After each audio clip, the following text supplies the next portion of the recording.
وزن سني غزل سلام وينو حلا وزن سني غزل سلام وينو حلا وزن سني غزل سيقا بغينا قدمي تباريوني سيقا بغينا قدمي تباريوني سيقا بغينا قدمي تباريوني سيقا بغينا قدمي تباريوني عبيدانك سلامي زغل أواني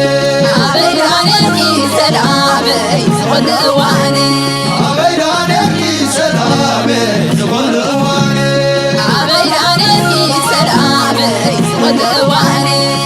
نحر جميل سلام لحوالو سلام كعجمل سلام داور سلام نحر جميل سلام لحوالو سلام كعجمل سلام داور سلام بسعبا يمتك بتعالى سلام لحزتك بتعالى زعبا جديد بتعالى سلام لحزتك بتعالى بسعبا يمتك بتعالى سلام لحزتك بتعالى زعبا جديد بتعالى سلام لحزتك بتعالى لا ببعري لا بدبري كويس حلاري بالنسيان عزيز مشوت لا ببعري لا بدبري كويس حلاري بالنسيان عزيز مشوت يا هويا يا هو قعد يا هو يا هويا يا هو قربا يا هو يا هويا يا هو قعد يا هو لا ببعري لا بدبري كويس حلاري بالنسيان عزيز مشوت لا ببعري لا بدبري كويس حلاري سلام تخطاتلت نايز channel كما يتخونو تبوكت كونو ناي وترو تمليتنان بحقنانيو لومون كم وترو أقداسن وانا وانتحستوتات حزنا لكم متسينا لنا كساب موداتا نايز مدام سانات صنعو لايك مقبار شير مقبار ريتون حسابن بحناس من قد مقداف دما ناي وترو تعويديو سلت تخلو تقبرو نزي channel اتبو دقف دما دقيبنا نمزقن ايلو ما أقداسن وانا وانتحستوي كلونا قزي خي وسدنا قد تابزخن جمر let's go Eritrea relations, understanding a 6-decade cycle of tension and cooperation. Addis Ababa, Horn Review, relations between Ethiopia and Eritrea have remained one of the Horn of Africa's most enduring and complex challenges, marked by alternating periods of conflict, uneasy calm, and cautious engagement. Analysts suggest that while Eritrea, two neighbors in East Africa, are once again on the brink of war. Addis Ababa has accused Eritrea of teaming up with a banned rebel group, the Tigray People's Liberation Front, or short TPLF, to prepare for a new offensive. In a letter to the UN, Ethiopia's foreign minister said the collusion between Eritrea and the TPLF is now clear, claiming they're funding and directing armed groups in Ethiopia's Amhara region, where fighting has been going on for years. Eritrea and the TPLF both issued a separate statement denying the claim. This isn't new. The two countries have a long كم زنريو زلنا حجو انت مليسو تي ميديا معربا ميديا سبيشاليتي ويسترن ميديا وي مينستريم ميديا إلنا نسوعو بزسف عمل كأن زكوينات وأنا كوينات لعلن تحتن كبلوينا نرزلنا انتا يوزر يكازدما كلتين هجرات نكوينات يدفع كم زلو هزانا كلتيوم هجرات اتبل نيرترا أمنات هاسيا نطب مخانات بغيرنا نفلت كلنا تكوينا زدل زلو نتكوينا زدف زلو نتكوينا دقس زل حيلي نخلت عامت هاد ما كم حسون زقس زلو سرعتنا يبلصقنان أبي أحمد مخانون زي ما درجة كون كله يقداس تيم عرباو ميديا ويونت مينستريم ميديا كلتين حقرات بزبل قال شفان كقبرو لينا نري سلازي زخان تايزريكا كلتين كبحال كلنا كلتي قدلت كم زلو غير كايزره كلتين حقرات دما لوط خقبره خم زلو وايزره إيرترا انت عينت لوط ياخد قبر زلوها what exactly is supposed to do I mean إيرترا سي انتاي كتقبر يوم تصبي هوا زلو زرباد ياخد تقارص انتاي ياخد قبر زلوها اجي اتكسي داي منكس إثيوبيا ويسرعات بلتقنا ناب يونايتد نيشنز سديد وزلو نسندي تمنጭ نايت زينا خوين زلو تمنጭ خوينو نخلو زناو زلو بوقع إيرترا سلازي خاصس هابتي دبدابة እዚ ድማ እንታይ እዮም ገይሮም ኢልና ኣብቲ ዝሓለፈ ደይመ ደይሎም ነቲ ደብዳቤ ዝተሰደደ ጥራይ ዘይኮነ ብዕላማ ኣብዚ ተመሊስና ክንሪኦ ንኽእል ኢና እዛ ደብዳቤ ሚኒስትር ግዛት ወፃኢ ናይ ኢትዮጵያ ዘሎ ዶክተር ቲሞቴዎስ ናብ ዩናይትድ ኔሽንስ ፕሬዚደንት ናይ ዩናይትድ ኔሽንስ ዘሎ ወይ እውን ጀነራል ሰክረታሪ ናብ አንቶኒዮ ጉተረስ ዝሰደዳ ፓብሊክ ስለ ዝገበርዋ ንሳ ሶርስ ኦፍ ኒውስ ኮይና ኩሉ እቲ ሚድያ ጀዚሩ ይትበሎ ቢቢሲ ይትበሎ ዶይቼ ቬለ ይትበሎ ኩላቶም ካብኡ ተበጊሶም ነዚ ዜና ይገብርዎ ኣለው እቲ አርቲክል እቲ ድማ እንታይ ዝብል ብርግጽ ኤርትራ ንኢትዮጵያ ንምፍርራስ ምስቶም ኣብ ውሽጢ ኢትዮጵያ ንዘለዉ ሓይልታት ምስኦም ኮይና ትሰርሓላ ዝብል ዓብ ክሲ ነይሩ እዚ ክሲ እዚ ድማ ኤርትራ ከም ዝመለሰቶ ይጠቅስ ያብዚ ተርዲሙሎም ስለዚ ልክዕ ከምታ ትዝክርዋ እንደር ኮይንኩም ዜና ከመይ ጌርካ ወይ እውን ነቲ ፕሮፓጋንዳ ዝምዕራባ ሚድያ ከመይ ጌሩ ይጥቀመሉ ኣብዚ ቻነል እዚ ከም ሕሱም ኢና ፕሩፍ ክንገብር ፈቲና ናይ እስራኤልን ናይ ቃዛን እንታይ ይገብሮ ነይሩ ኢልና ልክዕ ካብታ ኦክቶበር 7 ትብል እቲ ናይ ሓማስ እጡቕ ጉጅለ ኣብ ልዕሊ እስራኤል ዝፈፀሞ መጥቃዕቲ ኣብ መንጎ እስራኤልን ፈለስጢንን ዘሎ ፀገም ኦክቶበር 7 ወይ ከዓ على ورح 10 على 7 كم ዝጀመረ ገይሮም እዮም ኩሉ ሪፖርት ዝገብርዎ ነይሮም ቅድሚኡ ናይ 80 ዓመት ስቃይ ናይ ፈለስጢማውያን ከም ዘየለይ ክትገብሮ ዝኻንታዩ ከመይ ጌርካ ዲስቶርት ትገብረት ዜና ቆሪፅካ ካብ ሓደ ክፋል መበገሲ ናይ ምንጭት ዜና ከም ዝኾነ እዚ ሕጂ ክልቲአን ሃገራት ናብ ነውፂ ኣትዋ ኣለዋ ስለምንታይ ኣትዋ ኣለዋ ኢሉ ኣሓትት እንዲ what happened to journalism ስለምንታይ ከምዚ ይኸውን ኣሎ who is driving this tension እስከ ኢትዮጵያ ከሲሳ but where is the facts ነዚ ክስ ዘግብር ዝኽእል እንታይ ጭብጡሎ ኢልካ ምሕታት የለን ብርግጽ ኢትዮጵያ ትገብሮ ክሳብ ዝኾነ ንኤርትራ ከም ድሌትካ እንተኸሰስካያ ዝማጎተልካ የለን ወይ እውን ዝሓመልካ የለን ዝብል ኣተሓሳስባ ኢና ንርኢ ዘለና ብዝኾነ ንሽተይ ንስማዮ እንታይ ዝብል ዘሎ ብዚ ነቲ ኩናት ናይ ኣምሓራ በል ክብሎ ጀሚሩ ስለ ዘሎና ኣብስ ግበር ዘሎ ዘረባ It became a nation in 1993. Then, just 5 years later, a border war killed tens of thousands. In 2018, things finally seemed to turn around. Ethiopia's Prime Minister Abiy Ahmed and Eritrea's President Isaias Afwerki signed a peace deal. Abiy was even awarded the Nobel Peace Prize, but that peace didn't last. When Ethiopia fought rebels in Tigray between 2020 and 2022, Eritrea actually joined forces with Ethiopia's federal army against the TPLF. The war killed around 600,000 people. Yet after the peace agreement that ended it, relations soured. Eritrea felt sidelined from the deal and accused Abiy's government of cutting it out while restoring ties with the TPLF. Now, a new flashpoint. Ethiopia's ambition to have access to the Red Sea. Since Eritrea's independence, landlocked Ethiopia has now no coastline. Abiy says his country needs access to the sea. Landlocked Ethiopia has now no coastline. Abiy says his country needs access to the sea again. ሕጂ ኣብዚ ክዛረብ ከሎ ኤርትራ ኣብ ዝኾነ ይኹን ነጥቢ ምስ ኢትዮጵያ ተሰሓሓብ ኩነታት ከም ዘይብላ ነቲ ታሪክ ብሕፅር ዝበለ ነቲ ኦዲየንስ ዝነግሮ ዘሎ ኤርትራን ኢትዮጵያን ናይ ነዊሕ ዓመታት ኩናት ከም ዝነበረ ናብ 2018 ሰላም ከም ዝተገበረ ብገይሮም ንኣቢይ ሽልማት ኖቤል ከም ዝሃብዎ ቀፂሉ ኩናት ናይ ትግራይ ጀሚሩ ጉዳይ ናይ ኢትዮጵያ ኤርትራን ኢትዮጵያን ብሓደ ኮይኖም አንጻር ህወሓት ተዋጊኦም ነን ውዕል ፕሪቶሪያ ንኤርትራ ገዲፎም ገይሮም ቀፂሎም ሽዑ እቲ ኩነታት ኣብ ኣምሓራ ዘሎ ኣብ ኣኸለና ተናይ ኣምሓራ ርግፅ ኣቢሉ ሓሊፉ ሕጂ ድማ አቢይ ኣሕመድ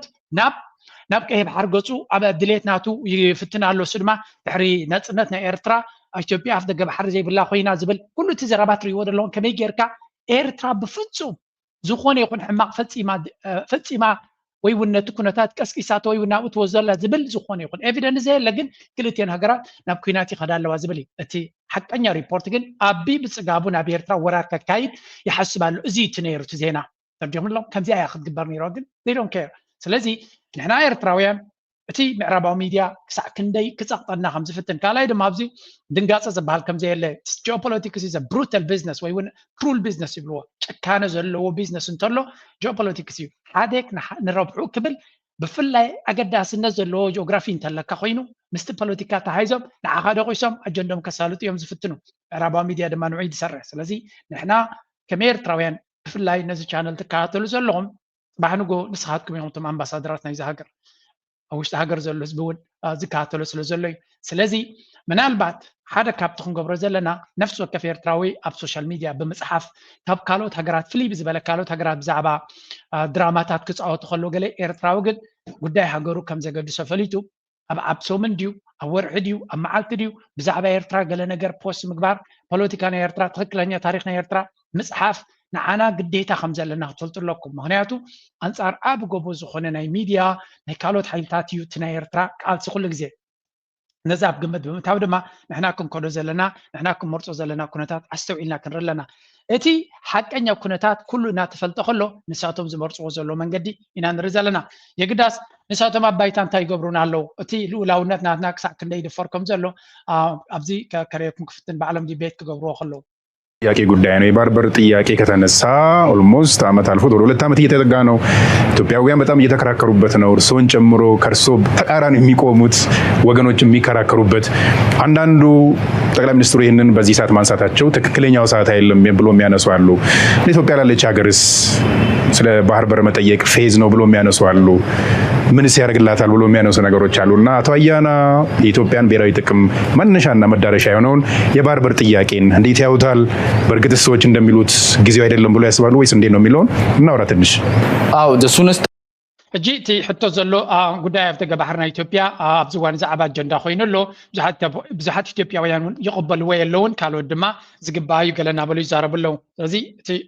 ጉዳይና አፍተ ገባህሪ እንታይ ይብልለው ስምዑ ወህጅብዚ እናውራ ትንሽ። አዎ ደሱነስ ታይም ነው ጊዜው ማለት ቢቻል ትላንት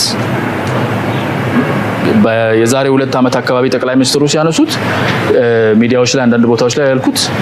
ጊዜው አሁን አይደለም አሉ። አዎ ጊዜው አሁን አይደለም በፊት ነበር። ጊዜው አሁን አይደለም በፊት ነበር። ግን እንግዲህ አሁን ከደረሰ better late than never ነው የምትለው አይደለ እንጂ ገና እንጠብቅ የምትለው ቀልድ ነው። because እንደ ሀገር በዚህ ደረጃ ተቀምጠ በእያንዳንዱ አመት ወደ 2 ቢሊዮን የአሜሪካ ዶላር እናወጣለን ይባላል። እጂ እቲ ኩነታት ራይ ወብዚ ለወደብ ብቻ እጂ ዞም ሰባት ዚያቶም እቲ ሕቶ አደገ ባህሪ ሕጂ መልዓሉ ቅቡል ተትብል ንዝብል ሕቶ ነው ሕጂ ላይ ኩነት ማሊ ክልዓል ነይርዎ አዝዩ ደንጉ ዝብል ዘሎ እንታይ ማለቶም ምዃኑ ግን ንፈልጥ ኣለና ንማሕበረሰብ ዓለም ሕቶ ናይ አፍደገ ባህርና ዓና ገዳሲ ንንግዲ ክንጥቀመሉ ኢና እዮም ዝብሉ ንሳቶም ዝብልዎ ዘሎ ግን ናይ ንግዲ ጉዳይ ኣይኮነን ገንዘብ ንኸፍል ኣለና እዮም ዝብሉ ዘለው ስለዚ ነቲ ገንዘብ ዝኸፍልዎ ዘለው ንምእላይ ዝገበር ወይ ከዓ ንሉላውነት ኤርትራ ንምድፋር ምዃኑ ተደጋጋሚ እዚ እውን ከም ኤቪደንስ ከም ጭብጥውና ነቕምጦ ዘለና ምክንያቱ ብዝገለ ግዜ ነገር ስልብጥ ክብሉ ምዃኖም እቲ ሕቶ ኣብዚያ ፅቡቅ ጌርና ክንርዳእ ዘለና ንሳቶም ዋላ ሕጂ እንተዘይተለዓለት ግዜ ግዝኡ ድዩ ክብሉ ከለዉ ስለምንታይ ይፈልጥኩም ኣለዎም ውሽጣዊ ኩነታት ናትና ከይተወደየ ስለምንታይ ነዛ ርእሲ ዘልዒልኩሞ ንሕና ኣፅዋር ምስ ገበርና ውሽጣዊ ሰላም ሰውሓስና ብሰራዊት ምስ ተደላደልና ብኩሉ ነገር ብሰዳለና ክልዓል ዝነበረ ሕቶ እዩ ወላ መለስ እውን ከምኡ ዝብል ነይሩ ስለዚ እቲ ኩነታት ናብ ኤርትራ ዝግበር ዕላማ ናይ ባሕሪ ኣብ ልቦም ዘሎ ነቲ ኢሊት ኣብ ልቡ ዘሎ እዩ ኣብ ርእሱ ዘሎ እዩ ስለምንታይ ሕጂ ኢትዮጵያ ኣብ ሓደጋ ከላል ዒሎማ እዩ ዘማግቶም ዘሎ እምበረይ እቲ ከም ኣርእስቲ ምልዓሉ ይኮነን ዝተዛርብ ዘሎ ስለዚ እቲ ጉዳይ ድማ ምስ ኤርትራ ነጎሽት ጌርካ ንምጥቃም ከም ዘይኮነ ተደጋጋሚ ወረገለገሊኦም ብግልፂ እዮም ክዛረቡ ጀሚሮም ዘለው ኣብዚ ክልተ ነገራት ክበኩም እዮም እንታን ከም ጭብጥ እውን ከም ኤቪደንስ እውን ክንጥቀመሉ ስለዝደሊ ገሊኦም ሕልፍ ዝበለ ቋንቋ እውን እዮም ዝጥቀሙ ኣብዚ አሁንም ቢሆን ለአቶ ኢሳያስ መልእክት የሚደርስ ቢሆን ኑሮ የመጨረሻ እድሜ ላይ ነው ያለው አዋህደ ቀይ ባህርንም ለቀ ብትሞት ይሻላል ነው ምን ይቅርታ አድርግልኝ ነው ይሄንን ግን የሚደግፉ አሁን ከኢሳያስ ዙሪያ ላይ ያው በሱ ተጽዕኖ ስር ስላሉ ነው እንጂ ይሄንን አይነት ነገር ከኢትዮጵያ ጋር ከእናት ጋር አብረን ተመልሰን የመኖር የመስራት የሚል ድጋፍ ሐሳብ ያላቸው ሰዎች አይኖሩም ብለ ትገምታለህ? ይኖራል። እጅንታይ ዝብል ዘሎ እኔ ፕሬዚደንት ኢሳያስ ኣብ ከለኻ ብዕድመውን እሽተይኩን ከም ዘለኻ ሓዳፊቱ ነዛ ጉዳይ እዚያ ኣፍደገ ባሕሪ ኣረኪብካልና እንተኺልካ ድማ ንኤርትራ ኣረኪብካልና ክትሓልፍ ኣለካ ሞት ዘይተርፍ ስለዝኾነ እናበለይ ምሕፅንታ ዘቕርብ ዘሎ በተደጋጋሚ የዝብለኩም ኩሉ እቲ ካልኩሌሽን ናቶም ኣብ ከምዚ ማዕለቢ ዝወርድ ምሁራቶም ኢሊት ናቶም ዓበይቲ ዓዶም ንእሽተዮም ዓብዮም ኩላቶም ኣጀንዳ ናቶም ምናልባት ኮንደኾን ፕሬዚደንት ኢሳያስ እንድሕር መይቱ ኣብ ኤርትራ ቀውሲ ይፍጠር ኸውን ነውፂ ይፍጠር ኸውን ሽግር ይፍጠር ኸውን ፀገም ይፍጠር ኸውን እሞ ንሕና እንተኾነ ብሓይሊ እንተደየለ ድማ ዕሺና ከምዞም ኣብ ኣዲስ ኣበባ ምሳና ኣብ ቢያትናትና ንብልዖም ዘለና ገለ ቡእ ጌርና ንረክብ ንኸውን እቲ ዕሽነት ናቶም ኣብ ዝስምዕዎ ሕጂ እዚ ተራ ሰብ እንዲሁ ክትብሉ እንትኽእሉ ዋላ እቶም ኢሊት ናቶም ከምኡ እዮም ይኖራል ብዙዎች ኤርትራውያን እኮ እዚህ ሲመጡ ለሰርግ ምናምን አገኛቸው ነበርና እንዴት እንደሚንሰፈሰፉ እንዴት ደስ እንደሚላቸው እንዴት እንትን እንደሚሉ እኔ አያቸው ነበር እና ምንም እኮ ነው ኤርትራውያን የሚባለው ነገር እንኳን ቋንቋ እኔ ኢትዮጵያውያን ነው ለኔ ምንም የተለየ ህዝብ ነው ብዬ አልገምትም። አሁን ሓደ ዘይርዶም ካኻላይ እንታይ አለ መሲልኩም ኤርትራውያን ናብ ኢትዮጵያ ክመፁ ከሎ ካበይ ከም ዝመፁ እምበር ዘይርዶም ይትርሶም። ኤርትራውያን ብዙሓት ናብኡ ዝመፁ ካብ ኤውሮፓን ካብ ኣሜሪካን እዮም ዝመፁ። ስለዚ ኢትዮጵያ ናትካ is nothing. Yes, ንሆሊዴይ መፅኦም ኣለዉ ወይ ንስራሕ ወይ ንመርዓ ወይ ንገለ መፅኦም ኣለዉ ካብ ምዕቡል ዓለም እዮም ዝመፁ ዘለዉ። there is nothing ንዕኦም ኢምፕረስ ክገብር ዝኽእል ኣብ ኢትዮጵያ ዘሎ። ምናልባት ካብኡ ናብኡ ካብ ኤርትራ ዝመፅእ መጀመሪኡ ስለ ዝግረመሉ ዝኸውን ምናልባት ሓደ ኢንተርኔት ብቐረባ ስለ ዝረክብ ወይ እውን ካልእ መሳለጥያት ክረክብ ስለ ዝኽእል ሜይቢ ዝግረመሉ ኩነታት ህልዎ ኸውን እዩ። ምክንያቱ ኣብ ኤርትራ ስለ ዘይረኽቦ ዝነበረ ንዑ ክሐጎሰሉ ዝኽእል ኩነታት ኣሎ። ብርግፅ ዓብይ ህዝቢ ሰብ ስለ ዘለዎ ገለ ነገራት ከማን ዝጠቕሞም ወይ እውን ከም ብቁጠባ እውን ገለገለ ከም ዝናበት ፊልምታት ዝሰርሑ ኣብኡ ገለ ምቹውነት ክረኽብሉ ይኽእሉ እዮም። ኣይከውን ኣይንብል ኢና ምስነ ጥበብ ገለ መለኻ ፅቡቅ ዕድላት እውን ክህልዎም ይኽእል ኸውን እዩ። ጀነራሊ ኤርትራዊ ኣብ ኢትዮጵያ ክንደይ ፐርሰንቲ ዘሎ ምስ ኤርትራዊ ኣብ ደገ ዘሎ ክትሪኦ ከለኻ I don't know ካብ ሙሉእ ኣብ ደገ ዘሎ ህዝቢ ኤርትራ ኣብ ኢትዮጵያ ዘሎ maybe I don't know 5% እንተኾነ ወይ እውን 5% እንተኾይኑ ምናልባት ካብቲ ኣብ ደገ ዘሎ እቲ ብዝሒ 95% ግን ኢትዮጵያ እንታይ ምዃና እዩ ዝፈልጥ። ስለዚ እዚ ዕሽነት ናቶም ከም ሓደ ፕሮፓጋንዳ ገይሮም ንኤርትራውያን ነቲ ሓደ 3-4 ፅርግያ ስለተገበረ ማርቻ ቤት ስለተገበረ ተዓዲ ፅቡቅ ምዃኑ የስ ከተማ ድሓን ዝኾነ ምዕባለ ይገብር ከም ዘሎ ንርኢ ኣለና። ዓያሹ ይኮናን ዓይንና ስለ ዝርግን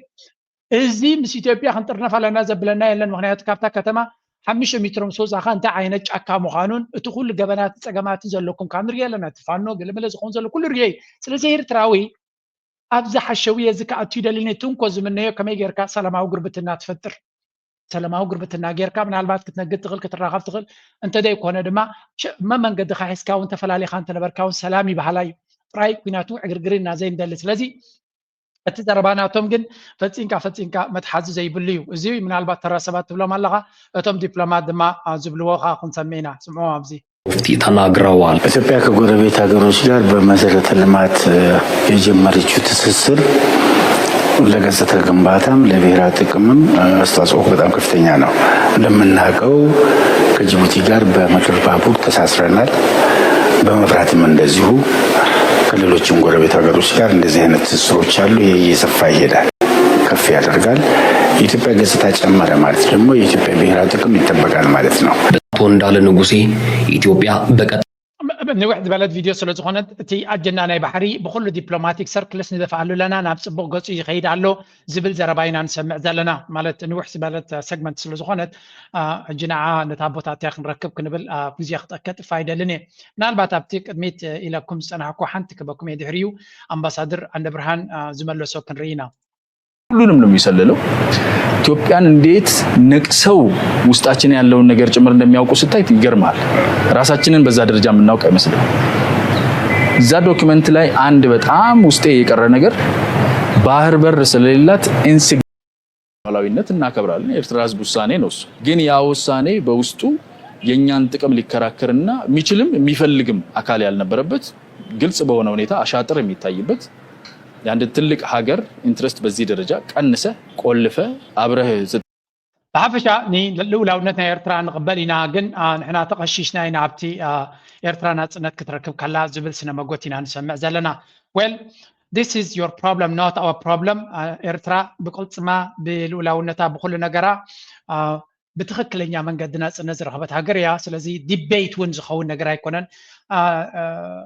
بمسرته بزعبا لولاونت نا ኤርትራ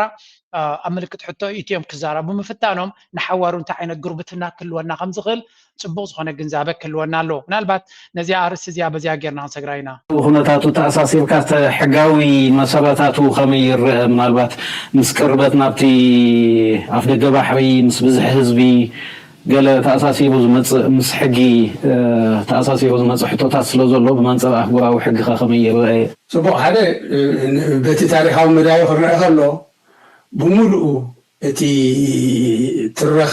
ወይ መግለፂ ናይ ቀዳማይ ሚኒስትር ኣብይ ኣሕመድ ኣብ ታሪክ ሰረት ዘይብሉ ነገራት ከም ታሪካዊ ብፅሒት ኢሎም ዝጠቕስዎ ብዝምልከት ዓሰብ ናይ ኢትዮጵያ ኮይና ኣይትፈልጥን ንመጀመርያ ግዜ ዓሰብ ብምግዛእቲ ጣልያን እያ ተሃኒፃ ከም ወደብ ካብ ዓሰብ ጀሚሩ እዩ ገማግም ባሕሪ ኣቢሉ ባፅዕ ድሓር ንከበሳ ዝደየበ ስለዚ ዓሰብ ተቐዳመይቲ ግዝኣት ኢጣልያ ዝኾነት መሬት ኤርትራ እያ እቲ እንኩ እዋን ኢትዮጵያ ንዓሰብ ክትጥቀመሉ ዝጀመረት ኤርትራ ምስ ኢትዮጵያ ብፌደሬሽን ምስ ተቆርነት ዳሕራይ ኤርትራ ብኢትዮጵያ ተጎቢጣ ክሳብ 91 ዝፀንሐት ኣብዘን 39 ዓመታት ጥራሕ ኢትዮጵያ ካብ ውድቀት ኣክሱም ንዳሓር ገማግም ባሕሪ ክትረክብ ክኢላ ሳላ ኤርትራ ገማግም ባሕሪ ኤርትራ ክትውንን ክኢላ ማለት እዩ تمام كده بقدر استقبلوا له ثانك يو مستر امباسادور نغطل እቲ ዝበሃል ክንዲዚ ኪሎሜትር ካብ ባሕሪ እንደረካስ መሰል ኣለካ ዝበሃል ሓሶት እዩ ኣበይ ናይ ሕጊ ካበይ ምፅሙ እዚ ናይ ፈጠራ ትረኻ እዩ እዚ ከምኡ ዝብል ሕጊ የለን ኣብ ዓለም ካልእ ዋንነት ኣብ ደገ ባሕሪ ንልዕላውነት ኢትዮጵያ ቅድመ ኩነት እዩ ዝብል ትረኻውን የምፅኦም እዚ መሰረት የብልን ኢትዮጵያ ኣብ ደገ ባሕሪ ልዕላዊት ሃገር ኮይና ፀኒሓ ነዊሕ እዋን ክሳብ ፌደሬሽን ምስ ኢትዮጵያ ምስ ኤርትራ ምስ ኢትዮጵያ ትቁረን ክሳብ ሽዑ ኢትዮጵያ ልዕላዊት ሃገር ኣይነበረትን ማለት እዩ ካብ 2000 ንዳሓር ኢትዮጵያ ነቲ ናይ 1993 ስምምዕ ናይ መተሓላለፍን ኣገልግሎት ወደባትን ስምምዕ መንጎ ኤርትራን ኢትዮጵያን ኣፍሪሳ ተጠቃምነት ወይ ምጥቃም ወደባት ኤርትራ ካብ ቋርፃ ኣትሒዙ ክሳብ ሕጂ ኢትዮጵያ ልዕላዊት ሃገር ኣይኮነትን ማለት ድዩ እዚ ብዙሕ ትርጉም ዘለዎ ኮይኑ ኣይስማዕንን እዩ ካልእ ዘምፅኦ ብዙሕ ህዝቢ ከሆነ ሓንቲ ኣብ ደገ ባሕሪ እዛ ዘረባ እዚኣ ድማ በዚያ ስምዕዋ 10 ሚሊዮን የኢትዮጵያ ህዝብ ታፍኖ ለዘላለም መኖር አይችልም በራሲ ጊዜ የምትወጣበት የምትገባበት ኢኮኖሚን እንደፈለገ የምታንሸራሽርበት የጦር መሳሪያ የምታስወጣበት ስንቅና ትጥቅ የምታስወጣበት በር ነው የምንፈልገው የባህር በር ፖርት ነው የምንፈልገው የራሳችን የሆነ ፖርት ነው ስለዚህ በዚህ ጉዳይ ላይ አሁን ያለው መንግስት በቂ እውቀት በቂ ችሎታ ያለው ሳይንስና ቴክኖሎጂን በእጁ የጨበጠ ስለሆነ ቴክኖሎጂ ብቻ አይደለም ስማርት ብሪሊያንት ማይንድ እና ስማርት ቲንኪንግ ያለው መንግስት ስለሆነ አታታይደለ ጠራዕራዕና ንሰምዕ ዘለና اوكي እንታይ ዝብል ዘሎ ዝጂ ብዝሕ ህዝቢ ዶ ገለ ዶ ድብሎ ዘሎ በብዝሕ ህዝቢ ንሕና በዓልና ነቋፃፅሮ ኣፍ ደገ ባሕሪ ዘድልየና ወደብ ዘድልየና good luck with that good luck I don't know ካብ ሶማሊላንድ ይኹን ክትረኽቦ ወላ ካብ ወደብ ላሙ ይኹን ክትረኽቦ ካብ ኤርትራ ከም ዘይኮነ ኤርትራ ነፂራ ነጊራትኩም ኣላ እንተት መልሲ ናይ ኣምባሳደር ድማ ምዝ ነዚ ርእሲ እዚኣ ስምዕዎ ኤርትራ ካብ ቋርፃ ኣትሒዙ ክሳብ ሕጂ ኢትዮጵያ ልዕላዊት ሃገር ኣይኮነትን ማለት ድዩ እዚ ብዙሕ ትርጉም ዘለዎ ኮይኑ ኣይስማዕንን እዩ ካልእ ዘምፅኦ ብዙሕ ህዝቢ ከሆነ ሓንቲ ኣብ ደገ ባሕሪ ዘይብላ ሃገር ኣብ ደገ ባሕሪ ክትውንን መሰል ዝህባ ኣይኮነን ካበይ ምፅሙ እዚ ባዕሎም ዝፍብርኽዎ ዘለው ናይ ሓሶት ትረኻታት እምበር ዋላ ሓንቲ ታሪካዊ ይኹን ሕጋዊ ሰረት የብሉን ኤግዛክትሊ ስለዚ ኣብዚ ዋን እዚ መበል ካልኣይ ግዜ ኣብ ዝሓለፈ እውን ብፅሑፍ ወፂ ዝነበረ ናይ ኣምባሳደር ኣንደ ብርሃን ወልደ ጊዮርጊስ ሕጂ ድማ ብቪድዮ ኣብ ቢቢሲ መፅኡ ነቲ ኩነታት ኩሉ ዲባንክ ገይርዎ ኣሎ ኢትዮጵያ ድራማ ንምፍጣር ትጥቀመሉ ዘላ ኣጀንዳ እምበር ካልእ ነገር ዝኾነ ነገር የብሎምን እዚ ክንምንታይ ኣገዳስነት ዘለዎ ዘረባ መስለኩም እዚ ስለምንታይ ኣብ ሜይንስትሪም ሚድያ ናይ ኤርትራ ናሬቲቭ ኣይወፅን ብዙሕ ግዜ ኤርትራ እንታይ ትደሊ ታሪካዊ መጻጻ ናይ ኤርትራ ወይ እውን ፖለቲካዊ መርገፂ ናይ ኤርትራ ድሓር ድማ ነቲ ኩሉ ንሳቶም ኣብ ዝተፈላለየ ቬኒዩስ ሚድያታት መፅኦም ዝዛረብዎ መንግስቲ ኤርትራ ክንዱ ዕድል ስለ ዘይወሃቦ ኣብ አልጀዚራ ዲ ኣብ ቢቢሲ ዲ ኣብ ገለ ዝኣክል ብኩዕ መልሲ ንክፅሓፍ ዕድል ኣይገብርን እዩ እቲ ኣብ ካልእ ሚድያታት ክሰምዓና ዘይክእል ምዕራባዊ ዓለም ዲካል ህዝቢ ድማ ናይ ኤርትራ መርገፂ ብትክክል ኣይርድኦን እዩ ነቲ ዝንብዕ ዝኾነ መታለሊ ዝኾነ ፕሮፓጋንዳ ናይ ኢትዮጵያ ጎሲሙ ድማ ንዑ ክተፍኣልካይ ዝፍትን ኣብቲ ሚድያ ማለት እዩ ስለዚ እዚ ነቲ ኣብቲ ዋላ እኳ ንዓና ዘይምችኣና ንዓና ዘይሕግዘና ኩሉ ግዜ ኣንፃርና ዝኾነ ማዕከናት ናይ ሚድያ በዓል ቢቢሲ እንተኾነ ልክዕ ኣምባሳደር ኣንደ ብርሃን ዝሃቦ መልሲ ግን ኣብ ኩሉ ደረጃ ብቁዕ ዝኾነ መልሲዩ ነዚ ጉዳይ ናይ ኣፍደገ ባሕሪ ተጠቃምነት ነርና ብህዝቢ ነርና ታሪኻዊ ነርና ሕጋዊ ነርና ዝበሃል ኩሉ ራቢሽ ሓሶት ምዃኑ ጽቡቕ ገይሩ ጉሒፍዎ ኣሎ ስለዚ this is very important ኣብዚ ዋን እዚ ከምዚ ጌርካ ክጽጋዕ ዘለዎ ነገራት ኣጸጊዕካ ጉሒፍካ ምሕላፍ እቲ ወሳንን ኣገዳስን እዩ so ሕጂ ናብቲ ዲፕሎማሲያዊ ቅርድም ዝበሃል ዘሎ ናይ ክልተ ነገራት ድማ ክንከይድ ስራ የማይመቻቸው የማይጥማቸው ሁለት አካላት አሉ አንዱ አካላት ካሁን በፊት እኛን እንደፈለጉ ሲያደርጉን የነበረው የውጪ የጠላቶቻችን ናቸው ሁለተኛ እነኚህ የውጪ ጠላቶች ደግሞ ብቻቸውን አይደለም የሚሰሩት ከውስጣችን መልምለው አሰልጥነው አስታጥቆ ፋይናንስ አርጎ በርካታ እነኚህ የልማት ውጥኖችን ለማደናቀፍ እየተሰራ ነው ያለው እንግዲህ በተቋማችን በመከላከያም ይሁን በአየር ኃይል ዘመናዊና ፕሮፌሽናል ሰራዊት እየገነባን ያለ ነው እነዚህን ኃይል ለማስታገስ ብቻ ሳይሆን መንግስት ያቀደውን እቅድ ያለምንም እንቅፋት ያለምንም ሕጂ እንታይ እዮም ዝብሉ ዘለው ኩሎም እቶም ወታደራውያን መኮንናት ዝበሃል ዘሎ ዘቲ ናይ ኤርፎርስ ናይ ኢትዮጵያ ኤርፎርስ ሓይሊ ኣየር ሓላፊት ጀነራል መርደሳ ዝብልዎ እዩ ኦሮሞ ኦፍ ኮርስ ካብቶም ብልጽግና እንታይ ዝብል ዘሎ ነዚ ንሕና ንኸዶ ዘለና ተኣምራታዊ ዝኾነ ናይ ብልጽግና ናይ ሃብትን ዘበን ደስ ዘይብሎም ንዑ ከፍርሱ ዝደልዩ ናይ ርሑቕ ናይ ቀረባን ጸላእቲ ስለ ዘለውና እቶም ልሙዳት ጸላእቲ ዝበሃሉ ከም በዓል ግብፅን ኤርትራን ክኾኑ ከሎ እቲ ኤዲት ገይሮሞ ዘለዎ እሶም እዮም ኣብ ትሕቲኦም ኮይኖም ዝድዳኽሙና ዘለዎ ሓይልታት ድማ ኣለዉ ብኦም ዝድገፉ ብኦም ንዕዖም ንኣጀንዳ ናቶም ዝሰርሑ እናበለ ዝገብርዎ ዘለዉ እዩ ብኩሉ መንገዲ ናብ ኤርትራ ኤክስክሉሲቭሊ ናብ ኤርትራ ዘተኮረ ፕሮፓጋንዳዊ ዘመተ ብዝሰፍሐ መልክዕ እዮም ዝገብሩ ዘለዉ ንሳቶም ግን ነዚ ኩሉ ብድሆታት ክብድህ ዝኽእል ወታደራዊ ዓቕሚ ይፈጥሩ ከም ዘለውን ንኩሉ እንተታት ድማ ድልዋት ከም ዝኾኑ ዝገልጽ ሓበሬታ ንገብር ኣለና ዝብል ኣጀንዳ ኢና ንሰምዕ ዘለና ሪሊ ባር ክንዱ ዝኣክል ዓቕመለካ የጸጥታ ችግር መስራት እንዲችል ነው የኛ ኃላፊነት የልማት ስራ የማይመች ሕጂ እዚ እቲ ንሳቶም ዝገብርዎ ዘለዉ እዩ ኣባይታ ዘጋጥም ዘሎ ብክልተ ነገር ክንርኢና መጀመርያ በፋኖ ደረጃ ዝወጡ ዘሎ ብሔራዊ ኃይል ከመስቀል ዋዜማ ጀምሮ ሰሜን ወሎ ላይ በሰነዘረው ማጥቃት በአንድ ምት ክፍለ ጦሮችን የመደምሰስ ችሎታ እንዳለው በተግባር አሳየ። ፋኖ ዘመቻ አደማሊ ብሎ በሰየመው ኦፕሬሽን ወደ ማጥቃት ደረጃ ሲሸጋገር መከላከያው ደግሞ እንኳን መንግስትን ራሱን በበቂው መከላከል ሳይችል ሲቀር የአብይ አህመድ መንግስት የኃይል ሚዛን ብልጫውን እንደተነጠቀ የማያከራከር ሆነ። ይህም በአማራ ክልል ወታደራዊ የኃይል ሚዛንና የጨዋታው ህግ መቀየር መጀመሩን አበሰረ። ነገር ግን የብልጽግና መንግስት ከም ንሪኦ ዘለና እዚ ንሳቶም ሰራዊትናትና ሓያል ንኹሉ እንተታት ክብድህ ዝኽእል ንፀገማት ክሰግር ዝኽእል ሰራዊት ኣሰልጢና ኣለና ብብቅዓቱ ሓንሳብ ናይ ዓለም ብልዎ ሓንሳብ ናይ ኣፍሪካ ብልዎ መኮነናትን ጀነራላትን ካብ መዓልትና መዓልቲ መሪቕና ክብሉ ናይ ምረቓ ዘመቻ ገብሩ ሰራዊት ድማ ኣብ ነፍስ ወከፍ ዝወረዶ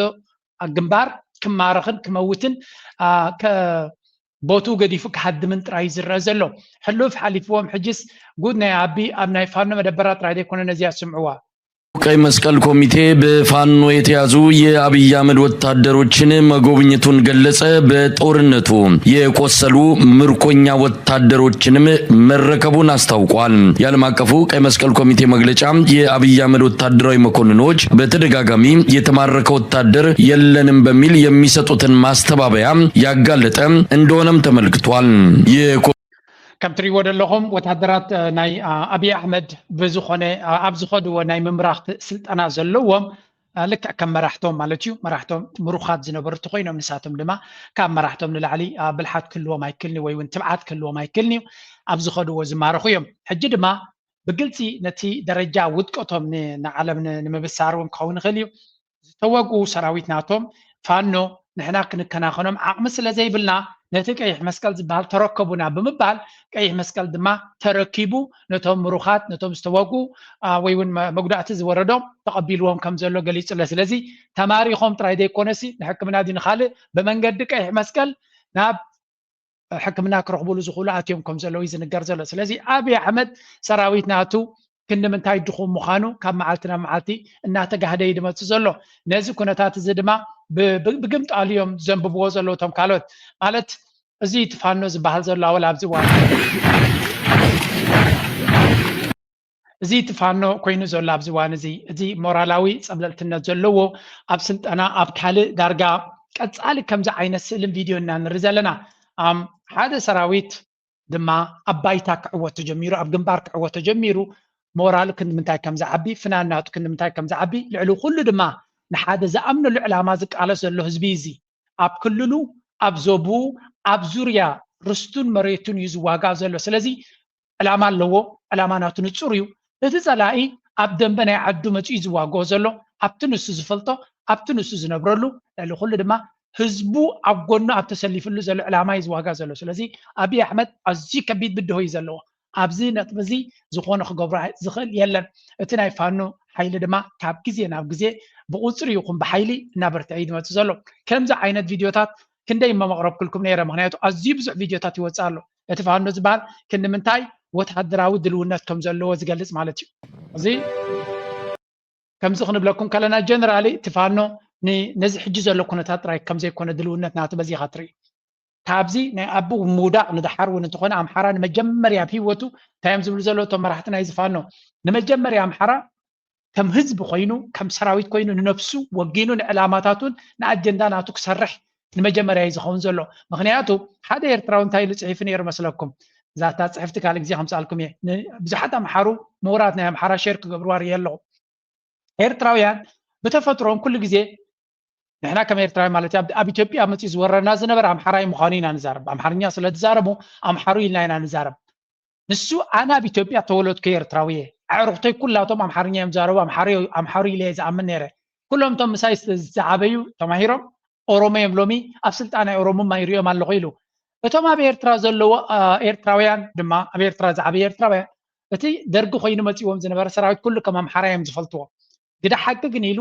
ኣብ ኢትዮጵያ ኣብ ዝሓለፈ 100 ዓመት ተወላዲ ኣምሓራ ስልጣን ናይ 4 ኪሎ ጥዒም ይፈልጥን ኢሉ ዝሓለፈ 100 ዓመት ሃይለ ስላሴ ኦሮሞ ወይ ካብቶም ካልኦት ህዝቢ እዩ መንግስቱ ሃይለ ማርያም ካብኦም እዩ እቲ ሃይለ ማርያም ገሌልካስ እዩ መለስ ካብ ትግራይ እዩ ሕጂ ድማ ኦሮሞ እዩ ስለዚ እቶም ዝሕመዩ እቶም ዝፅረፉ እቶም ሕማቅ ሽም ዝረኽቡ ተወላዲ ኣምሓራ ህዝብን ኣምሓራን መንእሰይ ኣምሓራን ኢሊት ናይ ኣምሓራን ይፅረፈሉ እቲ ጉዳይ እቶም ነቲ ስልጣን ሒዞም ድሌቶም ዝገብሩ ዝዕንድሩሉ ዝኩሉ ግፍታት ዝፍፅሙ ግን ኣምሓራ ይኮኑን መበቆል ኣምሓራ ይኮኑን ስለዚ ንመጀመርያ ኤርትራዊ ንጹር ዝኾነ መረዳእታ ክህልዎ ኣሎ ናይ ኣምሓራ ኢሊት ክንዲ ዝኾነ ይኹን ኣተሓሳስባ ናቱ እቲ ኣብ ኤርትራ ዝወርድ ዝነበረ ብህዝቢ ዝተመቃቐለ በብዓለይቱ ዝተመቐለ ሃገር ስለ ዝኾነ ኦሮሞ ይኹን ካልኦት ህዝቢ እዮም ኣብ ልዕሊ ኤርትራ መርሕነት ጨቢጦም ሕማቅ ዝፍፅሙ ነይሮም ብሽም ኣምሓራ እቲ ሓቀኛ ግን ኣምሓራ ሕጂ ናብ ስልጣን ዝመፅእ ዘሎ ኢሉ ፅሒፍሎም ንሳቶም ብሓቂ ነዚ እንኳዕ ከማ ንስኹም ተረዳእኹሞ ኢሎም ብዙሓት ሼር ገይሮሞ ነይሮም ነቲ ሰብቲ እዚ ድማ ናይ ብዙሓት ኤርትራውያን መረዳእታ ምዃኑ ክንግንዘብ ኣለና ኣብይ ኣሕመድ ከዓ ዘለዎ ኩነታት ካብ ግዜ ናብ ግዜ ናበይ ይኸይድ ከም ዘሎ እንርኢ ኣለና ኣይ ቲንክ እቲ ናይ ኣምሓራ ኩነታት ድማ ንሓደ ነገር ይዘብርሃልካ ኣብዚ እስከ ንስማዕ ጽቡቅ ገይሮም ዝገለጽዎ እውን ነይሮም ነዚ ኩነታት Genesis of this conflict, we can simply summarize it into 3 points. The first one is Abiy Ahmed himself, who is a proponent of Machiavellian politics. He has written a book titled Rakabna Member, which could be loosely translated as Stirrups and Throne. In the book, he detailed how to use Machiavellian deceptions to get and strengthen power. For him, personal political power and gain at the expense and the suffering of the mass is acceptable. That's one main reason. Another one, እንታይ እዩ ዝብል ዘሎ እቲ ኩነታት ኣብ ኢትዮጵያ ንሪኦ ዘለና ኩነታት ካበይ ዝበገስ እዩ እንድሕር ኢልካ ካብቲ ማይንድሰት ኣተሓሳስባ ናይ ኣብይ ኣሕመድ ዝበገስ ምዃኑ እዩ ዝነግር ዘሎ እሱ ድማ እንታይ እዩ ማኪያቬለን ፖለቲክስ ዝበሃል እንታይ እዩ ስኸ ንስልጣን ብኩሉ ዓይነት ዋጋ the end justifies the means ብሎ ስልጣንን ቁፅፅርን ንክህልወካ ኩሉ ዓይነት ጥበብ ሓሶት ድዩ ምትላል ድዩ ምጭፍጫፍ ድዩ ድሮን ድዩ ውግእ ድዩ ዕግርግር ድዩ use everything كل ነገር ዘለካ ተጠቂምካ ኣብ ስልጣን ከም ትቅፅል ክትገብር ኣለካ ናይ ዓሰብ ኣጀንዳ ድዩ መጋበርያ ናይ ካል ምዃን ድዩ ምስ ካሉ ኮንካ ምስራሕ ድዩ ናይ ካልኦት ረብሓታት ምስላት ድዩ ናይ ግሎባሊስት ኣጀንዳ ምስላት ድዩ ብዘየገድስ እንታይ እዩ ኣብ ስልጣን ንክፀንሕ ኩሉ ዘሎ كل زلك كتكم كلها ماكيافيلان بوليتيكس بحال زي دما أبي أحمد أب كياس أب أجرجر زنبر مراح أمبر سلام تخينو سلطان حيزو كقصل زخل كسب كم زي كوني زين قرزلو الزخا ببزح من قد كنتو تخليها سلمتاي ني أبي أحمد نتايم زبلو زلو بزحات أبي أحمد نتهاجر ملو بملو تقوى أسرع كم زي كل أبتو وشتعوت أجمعتنا إثيوبيا تحبي وكنبر زغل أمبر نتهاجر حدنا تجيرا سلام تجيرا أب سلطان كقصل كم زي كل زردو سبيو مغنياتو مبزحتو افريج اثيوبياوي العليو افلط انت مكرونا له افريج اثيوبياوي كن العليو تمكرو له العليو تمرت له سلازي نابي احمد كريو خلو يس ابايتا انتي قبرالو قال شمو للعلم كبار ذات واي نتزلو يعني فلطت صقم نمسعار تبهيل 4 مصحف تبصي له يحتم يبحال تفلالي artificial intelligence كم زفلت تكنولوجي كم زفلت قال زخون نغرات قبريو علامه دما كل غزي ابي احمد فلات مخانو كيلا مخانو ناي نغرات اوفر كومبنسيت كغبري زفتنا تزلو حغافات كشفني زفتني يمزبلوا جن اتكونتات جن ابي احمد اب سلطان بصنح كل عينت طبب كتقم زغل كل عينت حيلي كل عينت نجر كتقم زغل مخانو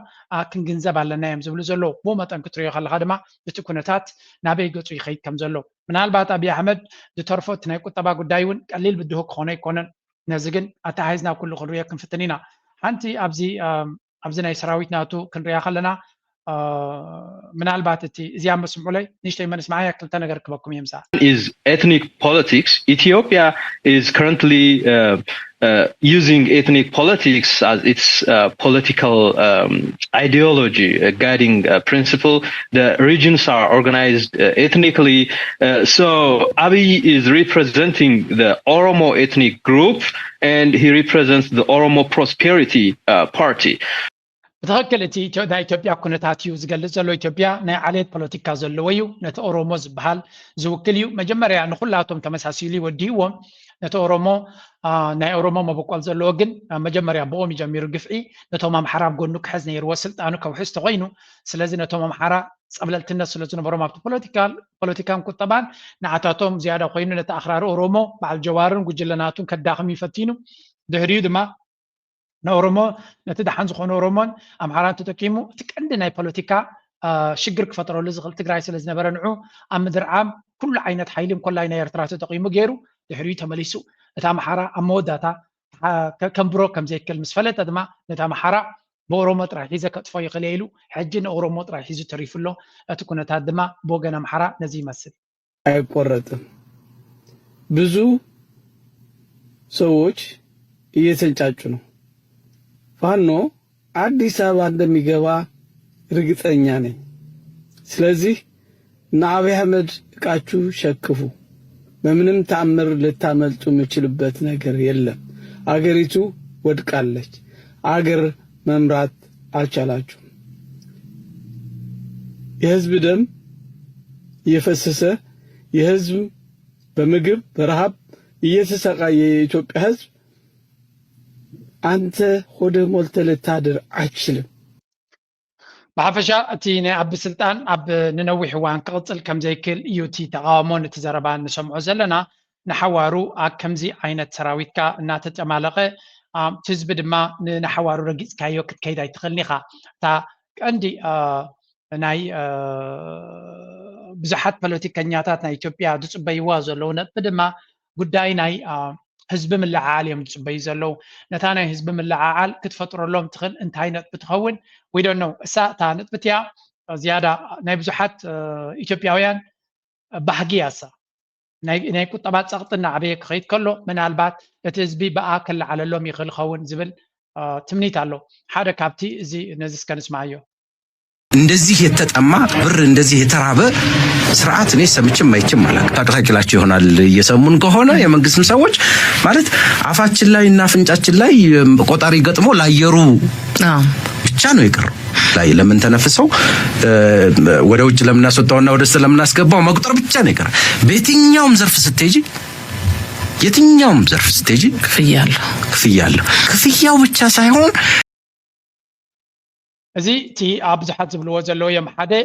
ቁጠባ ናይ ኢትዮጵያ ኣዝዩ ከቢድ ከም ዘሎ ወላ ነቲ ካፒታል ዘለዎ ሰብ قبل علت كبدنا تدما حدش ريبورت كم دوت تدما نا إثيوبيا بر أمونغوت أب أفريقيا تزدخم قال كابتن زدخم باتيراتات مخانوس قلت حبري تاوت يلو سلزي تناي بر مقدال نتترى إثيوبياوي أزيو كبيد هيوت يزقبرو سلزي درجة ناي بربا مليس زون قلقلو لزولو نتترى إثيوبياوي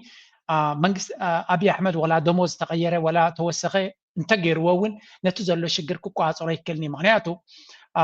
معرة تبرز وتقزل دموز كتوسخه يتخلني it just doesn't work فما صرح يكلني زي نريو زلنا هايبر انفليشن كوست زغليو هايبر انفليشن لما أمودا تفتي خاص عليها حزباونا عبيك فترنا جدني معناته دموز تنيا هيوتك مرح سلا زيك الزخا كابيد ما تزلو أبي بتدقاقامي جنزب برينت جنزب ናይ ወፃኢ ሸርፊ ስለ ዝፀበ ዘሎ ንሱ ቀደም ፕሪንት እናገበረ ይነብር ነይሩ ሕጂ ግን ፕሪንት ክገብር ኣይፍቀዶን እዩ ምክንያቱ IMF ገንዘብ ሂቦ ስለ ዘሎ ፕሪንት ንምግባር ኣይፍቀደሉን እዩ ስለዚ ከም ውፅኢት ናቱ እቲ ብር እናንቆልቆለ ክኸይድ እዩ ንሱ ድማ ካልእ መንገድታት ናይ ሓገዝ ወይ እውን ናይ ድጎማታት ክደሊ እዩ ካብዚ ፀገም እዚ ንክወፀሉ ዝኽእል መንገዲ ስለዚ ኩነታት ንሪዮ ዘለና ብዙሓት ሰባት ኣለው ነዚ ኩነታት እዚ ብዙሓት ፖለቲከኛ ናይ ኢትዮጵያ ብቀረባ እዮም ዝከታተልዎ ዘሎ ቢካዝ at the end of the day ሓደ ካብቲ ናይ ኣቢ ስልጣን ነቕነቕ ከብሎ ዝኽእል እንተሎ እዚ ጉዳይ ናይ ባጤራ ክኸውን ከም ዝኽእል ጉዳይ ናይ ቁጠባ ክኸውን ከም ዝኽእል ምክንያቱ ንኩሉ እቲ ህዝቢ እሱ ስለ ዝትንክፎ ሓንቲ ካብቲ ምልዓል ናይ ህዝቢ ክትፈጥር ትኽእል እያ ዝብልዋ ነጥቢ እያ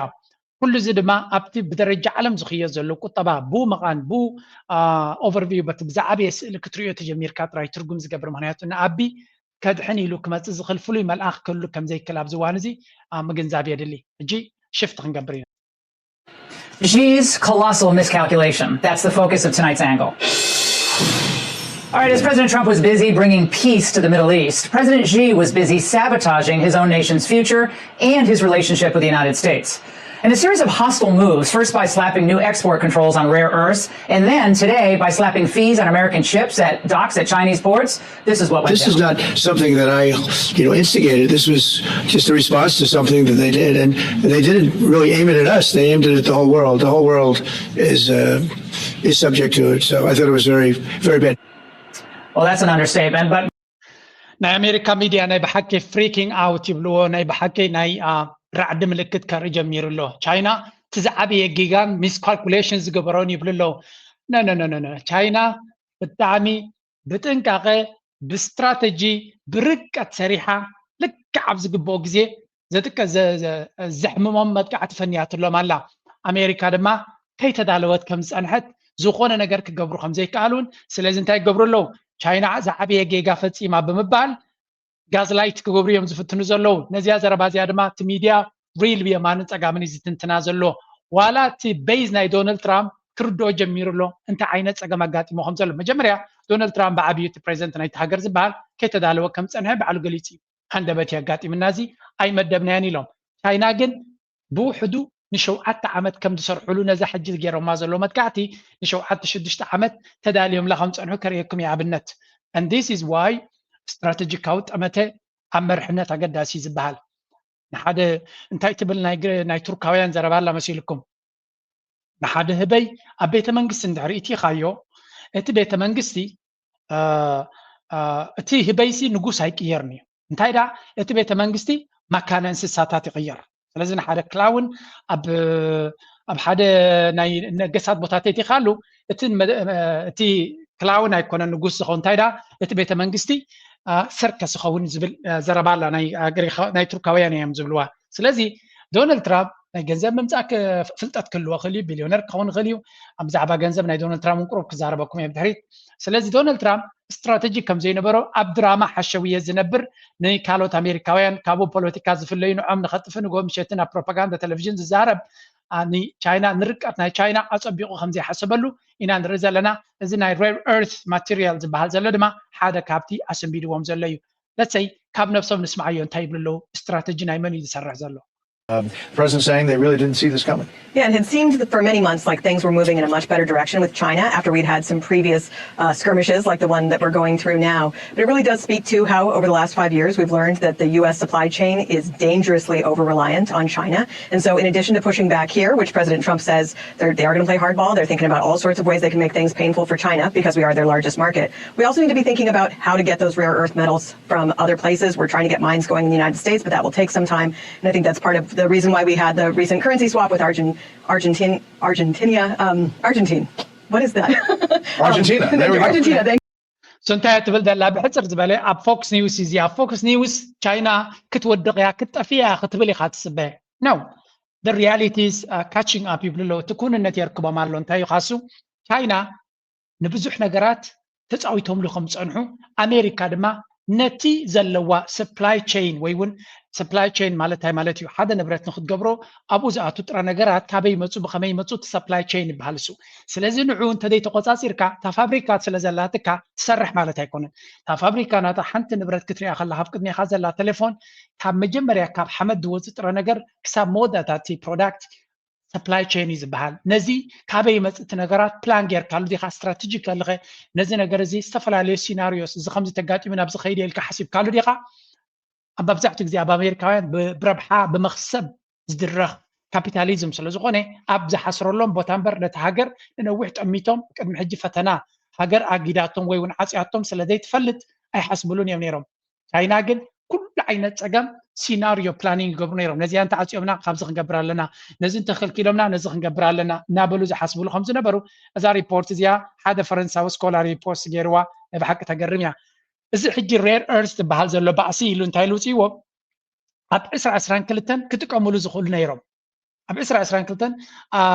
جو بايدن كارمام كله بمدقعتي بقدا بعصوا بناي تشيبس بناي جلا جيرو كعصون كله rare earths مدقعتك جبرو خلون نيرهم سام كأجدا جبرو خلون نيرهم جناي كلون نيرهم سلام تايلو حنت نتبقودي لا تونيرا أنت يا ساخيلو هيليوم زبحال كابتون كلهم rare earths بحالو مين elements ويكن نجارات هذا هيليوم زبحال ترى نجار نسو أمريكا ترى تجبر نيرا نت supply chain ناتو دمنا أمريكا كامباينتات يندوكو عصروا سلزي نتهم زبزح نساتهم ناتو عصروا هذا element ويون هذا كابتم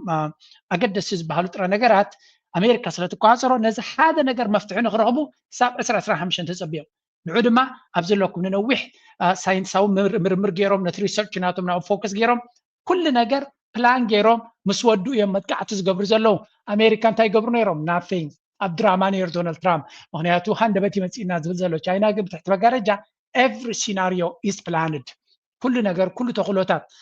بلان نجبر ويخد خمسة نبرو سلازي ركعت ناي استراتيجي أبزي خاطريو كاب تشاينا كل مهارة لنا كنبل كلنا وتهدرا وديو أب كتبا وديو أب الرحوقات أمام تانايتي نسأل يا خابي تهرمو بين توضغون تهتجبر ننوح وان فلان كتجبر لك من قلباتنا أبي عبنت أبي كم ترامب جيركم سودو زغلو حدا قاعد وتك زولنا يصمدون قال تاريخايو أبي إرترا زول مرحنة أب استراتيجيك بلانين بفلا يعني وتهدرا ونايتان كنتات أتبيعهم نقد ميت حليفهم كحسب زغليهم من قلبات كندو درجة أب كتبان خواسو عدل يرغبون كتب لهم تخل مهنياتو كتبان أمريكا دحرا جيركا محاكية دالة خازورة دكا قران تلو حنت قد قبرات خل تاسومز قبرواتي ديقاتات هنيسكا أب نفس خاص تمركوسي كتبان كت من مهناتو نزجن بزح واقعي زخف لك مهنياتو كيت دالة خان دحرا جيرهم كانت نجارات ندليكا كي خزن كايو كي حس كاس لزغون حدا شجر كمهانة كبيدهم شايناجن أب نورمال كنتات كلها كل نجاراتها كتدالو مريسا تدالي علمان أمريكا تتكعل لازم بهالزلو سلازي كل زنريو زلنا دما استراتيجيك بلانينج كنا منتاي أقدر سنة كم زلو كنا منتاي دما نأمريكا حدا جاي وتك خم زلو إن نرزلنا ولا تميديا يتردي وابزوانزي نأمريكا كنا منتاي ولا تي زيد قفوز نبرن دونالد ترامب كبيدنا خوني مت كم زلو تكونتات نقصد. I know that because they have such a good supply of rare earth metals there. Yeah, Leslie? And I'm not just doing this because it's a Friday and being nice to Molly, but I do agree with a lot of what she just said there. Look, it's not, just people in the trade world that said, we're going to have a deal. We're going to have a deal. It's not just because the president spoke of it. You look at the markets. And before today, to your point, Brett, we saw a surge and there was a lot of confidence. Even I thought there was going to be a deal. We didn't think this was going to happen. And the problem here again is the economy, not just the market, but how does this affect two areas, consumers and businesses? When you look at those minerals, what are the products that need those minerals? You're talking about cell phones, talking about laptops, you're talking about radar systems, jet engines. So we are so relying on China and in cars, right? And until we have an alternative, this cost. Exactly. እንታይ ይብሉ ለው ንሳቶም ቻይና ኣሜሪካን ተዓፂኣቶም ገንዘብ ክኸስሩ ይኽእሉ ገንዘብ ካምፓኒታት መክሰብ ክኸስራ ይኽእላ ኣሜሪካ ግን ቻይናን ተዓፂኣቶም እንታይም ክኸስሩ ዝኽእሉ ፕሮዳክትስ ከፍርዩ ይክእሉን እዮም እቲ ዝርከብ ፋብሪካ ንኣብነት ጀት ኤንጂንስ ናይ ነፈርቲ ዝኽእሉ ንኩናት ዘድልዮም ንኩናት ናብ ኩሉ ንቻይና እውን ክቕርቅርዋ ክሃርምዋ እዮም ዝሓስቡ ዘሎ ወታደራዊ ሓይሊ ገስወት ነታ ፋብሪካ ናቶም ከምዘይ ትሰርሕ ገይሮም ኣለዉ ስለዚ ነዚ rare earth ዝበሃል ንክገብርዎ ተኮይኑ ብውሕዱ ሓደ 5 ዓመት ከድልዮም እዩ ገለገለ ሰብ ኣሎ ገለ ፋብሪካታት ኣሎ ነው ንሽተይ ፋብሪካ እዩ ዘሎ ምስቲ ንሶም ዝደልይዎ ዝወዳደር ኣይኮን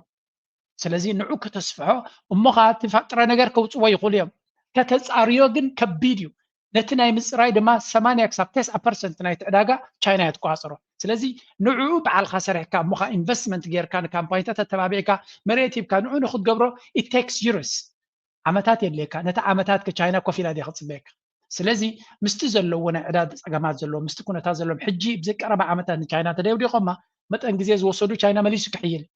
መሊሱ ናዕማዕበለ ናዓብለሎም ክኸይድ እዩ ስለዚ ወላ ሓንቲ ክገብሩ ይክእሉን እዮም ኣሜሪካ ንቻይና ክሳራ ናይ ገንዘብ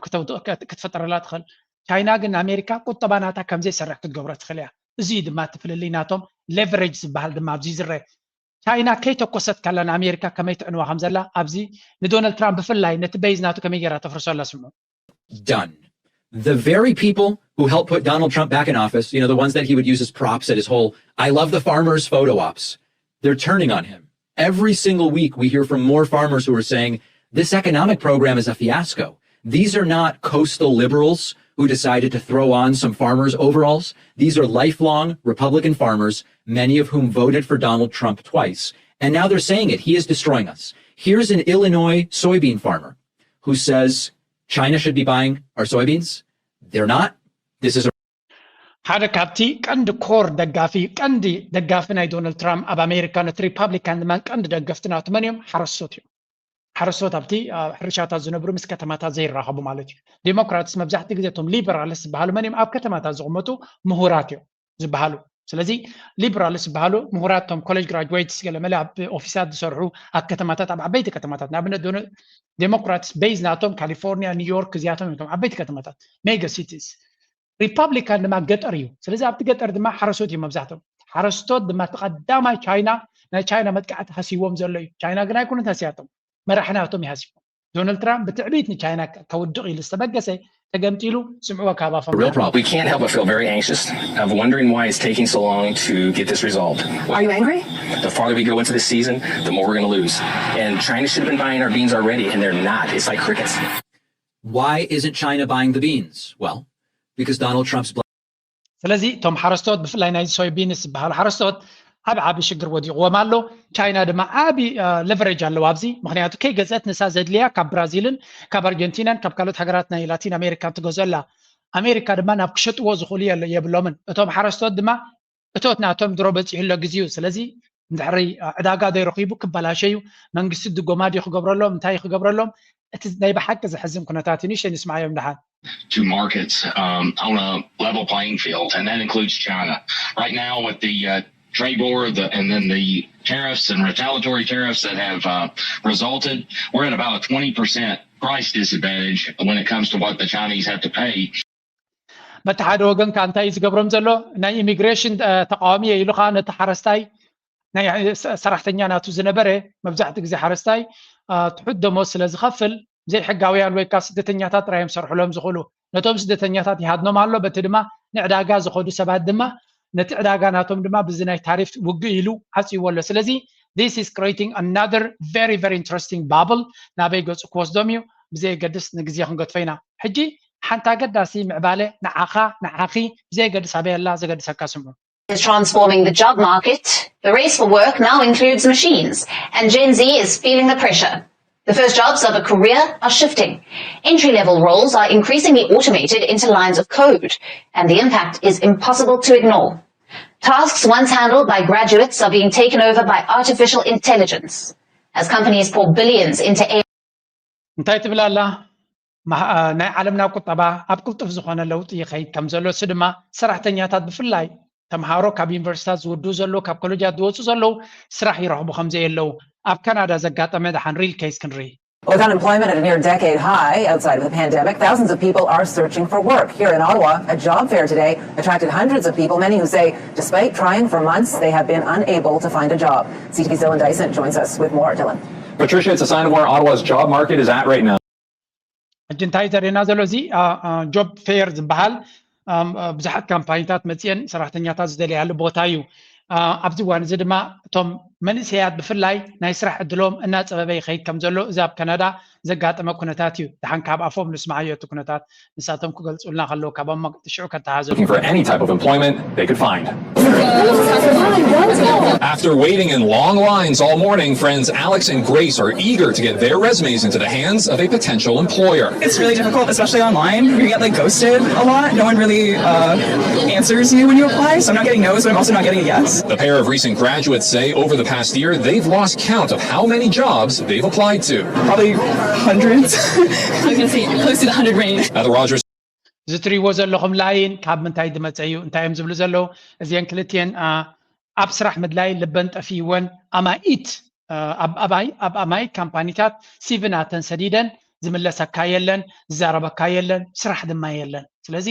እዚ ኣበዩ ኣብ ካናዳ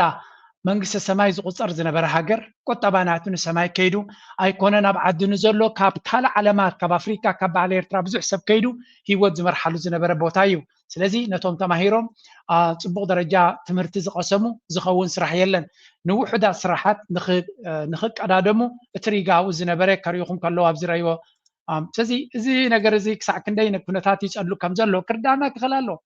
ብዙሕ ሰብ ብዙሓት ካምፓኒታትን ቀንዲ ሰራሕተኛታት ዝቆፅራ ዝነበራ ሎሚ እዚ ሪጋታት እዚ ሲቪናቶም ሂቦም ኮንዶኾን ገለ ስራሕ ረክብ ካብ ዝብሉ ዝመፅእ ዘሎ እዩ ምናልባት መንግስታት እንታይ ክገብሩ ይኽእሉ ወተሃደራት ደሊና ኣለና ኢሎም ነቶም መንእሰያት ክቆፅሮም ይኽእሉ ስራሕ ንምፍጣር ተደይ ኮይኑ ካምፓኒታት ኣብዚ እዋን እዚ ብኣርቲፊሻል ኢንተሊጀንስ ብኤአይ እናተጠቀሙ ንብዙሕ ስራሕ ነቲ መጀመርያ ካብ ዩኒቨርሲቲ ውድብ ምስ ኣበልካ ትመፆ ኢንትሪ ሌቨል ጆብስ ዝበሃሉ ንዓታቶም ይዓፅዎም ኣለዉ ኣብ ኣሜሪካ ከምኡ ድማ ካናዳ ትኸዱ ዘለኹም ተለኹም ወይ እውን ዝያዳ ከተተክሩሉ ዘለኩም ናይ ጉልበት ስራሕ ናይ ኢድካ ዝስራሕ ንኣብነት ካርፔንተር ምዃን ድዩ ፕላምበር ማለት ናይ ሃይድራውሊኮ ምዃን ድዩ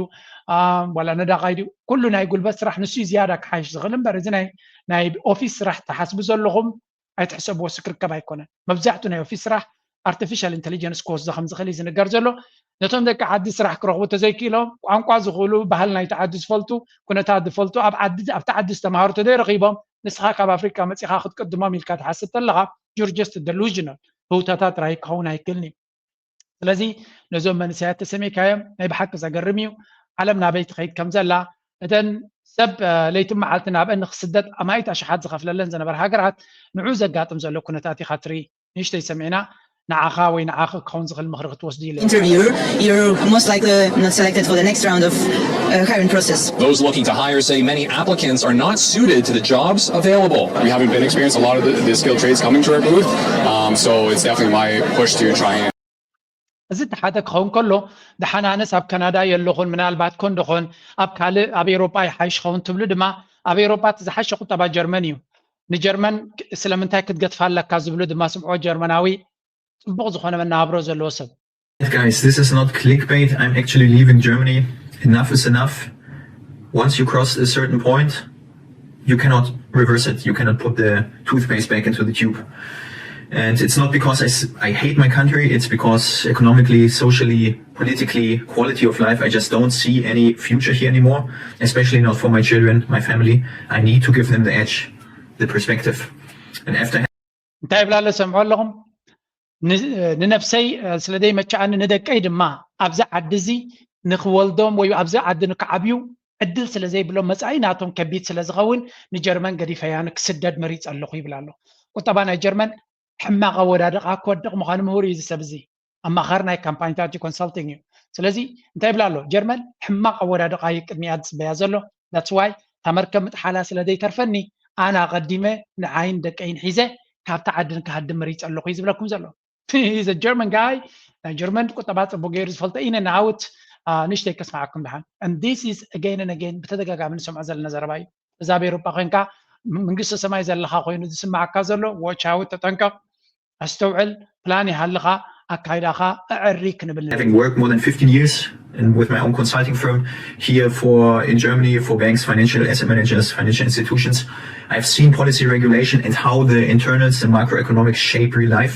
And today I can tell you with my 100% full conviction, Germany is collapsing under its own weight. And I've had enough. I need to protect my family and give them perspective for it. This isn't an emotional decision. It's totally rational. بزي مجنان حماق زربا وي ونجلك زربك ما يدلني بسمعيت ونا يكون كن زرب زلغو بمستو على زرب زلغيو أصنع بمصنعتي راشنال وسانة زبكم زلغو جرمن كبيت زخونة بده يزلوا كتفتحونا يدخلني مغنياتو بوليتيكنياتات ناتنا شجر نكفتحو دلونا زلوا ما يكونون بقعتون زلوا ما يكونون يزبل سلازي كطبعا جرمن كعريو إلك تحسد تلغا كنتات تسأقام سلازي ترداكا ينابله جبتا برس جبتا يزب تا فيديو اب كومنت ناتا انت تسمعوا ختصنبد حساب عد مصنع كمان قريب منا اللي يمزبلو صحات مورات يمزاربو هديمنا وصينا رهيقنا ذا جرمنا بحماق صله تخيزه لنا بلو بزحات سبات بزح كومنت خاطري سلازي انت يبلا له حدا كابتي شفت زغرب بزي نا جرمن تي سدتنياتا تعد زلو نت سيستم يقتلوا خم زلو يزارب state social security costs are expected to skyrocket in the coming years منغستي نت زلو سيستم نتوم سبات نمتوار كتفو زغل ገንዘብ كن منتاي كعب مخاني زنقر زلو وطبعا ايت هاجر يرمسالو بزح ገንዘብ نابت سيستم عدا وسيدت منغسي كن دي انفستيجير تتقرصن قالن زم حراري نتو سوشيال سيستم نتو سوشيال سيكوريتي ابو دطفو زله زخانتا مالتيو نتا تتحل زلا مركب كن كالي صغنا تجبرلا ممليس كصورت وسخلا ات هاجر دما ولا ون حجت منغست بلان قير ينتبله كحويا زي كونه نخط علي تقلات فازغل سلازي እዚ ኩነታት እዚ ናይ በሓቂ ዝሕዝን ኢና በለ ይዛረብ ጀርመን ድሕሪ ሕማቕ ኣላ ተባሂሉ ኤውሮፓ ሞቶር ናቱ ጀርመኒ ስለዚ ጀርመን ዘየለ ቁጠባ ናይ ጀርመን ጽቡቕ ተደይከይዱ ንኣብነት ስዊዘርላንድ ዝዓበየ ዕዳጋ ናትና ጀርመኒ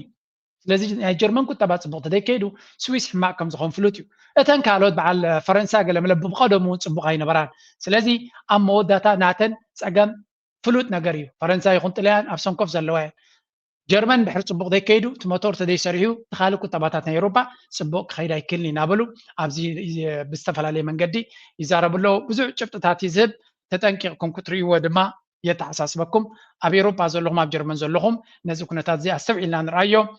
من البات تربشنا نقبر نجار يلنجن أتفافانا يجنزبنا أتحزانا يجنزبنا أكايدانا كنفلت علينا I really hope إيرترا زدل متعرّي جرا الدل نخد فتر نزيجاتها مغنياتو إيرتراوين زبالة بوتانا بعدنا جردينا جرنا بقراتنا بالعنا خلنا نبرل نخل مدرخ وانت دفتر سناي نجر مخونا نيرو فزي زون تبغي هاي مودة تزينا دما دونالد ترامب دونالد ترامب تزنا أسو ودناتو انتاي جري بحلالو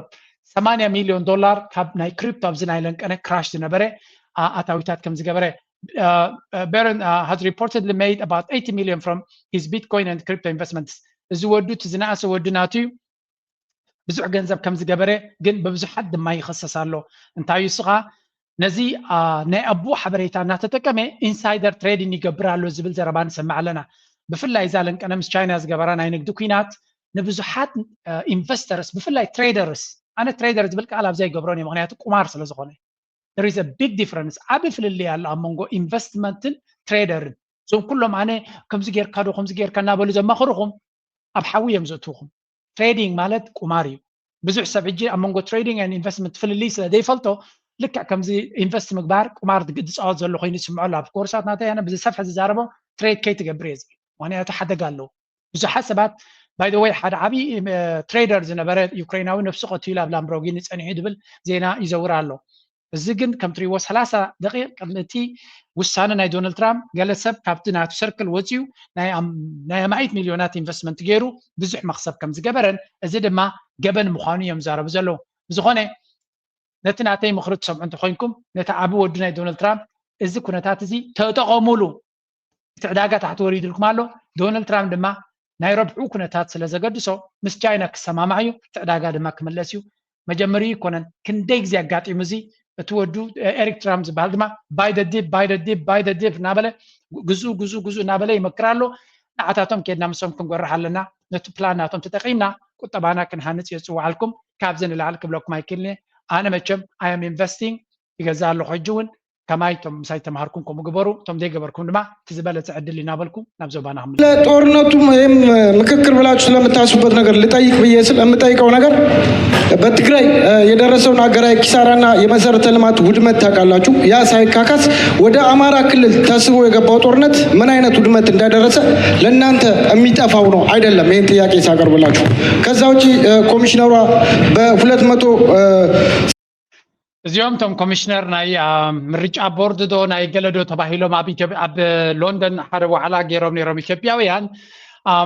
ስርዓት ኣቢ ዝገበሮ ማለት እዩ ኣብኡ ተሳተፉ ድማ ኣብ ትግራይ ዝገበርኩም ዕንወትን ክሳራን ካብኡ ከይተማሃርኩም ካብኡ ሰልጢንኩም ከይድኩም ኣብ ኣምሓራ ትገብርዎ ዘለኹም ኩነታት ናበለ ተሪር ጉንዱ እዝኖም ዝሕምሞም ዘረባ ቤላ ጌራ ስምዒዎም ጥራይ ደይኮነ ጽንዕ ኢሉ ዝገበረ በዚህ አጋጣሚ በሀገሪቱ እየተካሄደ ባለው ውጊያ በአሁኑ ሰዓት ትላንትና አይታችኋል። በጋሸና የአማራ ፋኖ ለኢንተርናሽናል ሬድ ክሮስ ቁስለኞችን ሲያስረክብ የተማረኩትን ሲመግብ ሳቂ እዚህ ውስጥ ሲስቁ አይገርመኝም። ለምን የጦጣ ሻምበሎች አሉ፣ እዚህ የዝንጀሮም ጋለሞታዎች አሉ። ከምኡ የለን ናይቲ መንግስቲ ኮንፈረንስ እዩ ከቢድ ዝኾነ ዘረባ ይደስምዖም ዘሎ ሰራዊት ኩናት ኣብ ዓዲ ኣብ ኩናት ኣትያ ሰራዊት ናትኩም ይማረኽ ፋኖ ተቀቢሉ ይምግቦም ናብ ቀይ መስቀል ድማ ረኪብዎም ይብሎም ኣሎ። አማካሪም አለ። ልክ ነው። የዱር አራዊት ተመካክሮ በሚኖርበት ሰዓት በጣም የምናሳፍር ስለሆነ ነው። ስለዚህ እኔ የአማራ ማህበር በበርሚንግሃም ሊቀመንበር ነኝ። ፍጹም እባላለሁ። ስቶፕ አማራ ጄኖሳይድ! ስቶፕ አማራ ጄኖሳይድ! አብይ አህመድ ኢዝ ዘ ክሪሚናል! አብይ አህመድ ኢዝ ዘ ክሪሚናል! ስቶፕ አማራ ጄኖሳይድ! ከምዚ ንሪኦ ዘለና ኣብይ ኣሕመድ ቀታሊ እዩ ጀኖሳይደር እዩ ናይ ኣምሓራ ጀኖሳይድ ድማ ጠጠው ኣብልዎ ይብል ኣሎ ናይቶም ማሕበረሰብ ናይ ኣምሓራ በርሚንግሃም ሓላፊ ምዃኑ እዩ ዝነግር ዘሎ ናይ ኣምሓራ ተወለድቲ ብፍላይ ኣብ ዩኬ ዝገብርዎ ዘለው ፃዕሪ ከቢድ እዩ ብዙሕ ፃዕሪ እዮም ዝገብሩ ዘለው ነታ ኣቢ ኣብ ዝኾነ ይኹን ንሱ ዝገብሮ መጋባእያ ወላ እውን ነታ ኢማራት እውን እንትኾነት ብዙሕ ግዜ ኣብ ናይ ኣምሓራ ጀኖሳይድ ደም ዝተፀየቐት ናበሉ ኣብ ዝኾነ ይኹን ኤግዚቢሽናት ነቲ ኢማራት እውን ብድሆ ድፈጥሩ ዘለዉ እዮም። ስለዚ እቲ ግጥም ዘሎ ኩነታት እቲ ዘጋጥም ዘሎ ኩነታት ኣብ ዝተፈላለየ መድረኻት ክስራሕ ኢና ንርኢ ዘለና። ብሓፈሻ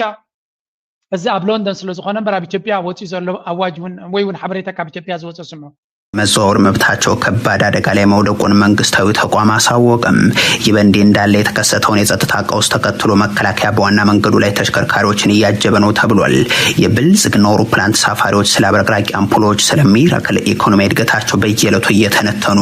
የሀገሪቱ ዜጎች በተቃራኒው በጸጥታ ችግር እየተፈተኑ ቀጥሏል። መንግስታዊው የሰብአዊ መብቶች ኮሚሽን ይፋ ያደረገው ሪፖርቱ የሚያመላክተውም ይህንኑ ነው። ኢሰመኮ በኢትዮጵያ በሚወሰዱ እርምጃዎችና ጥቃቶች የሰዎች ከቦታ ቦታ የመዘዋወር ነጻነት አደጋ ላይ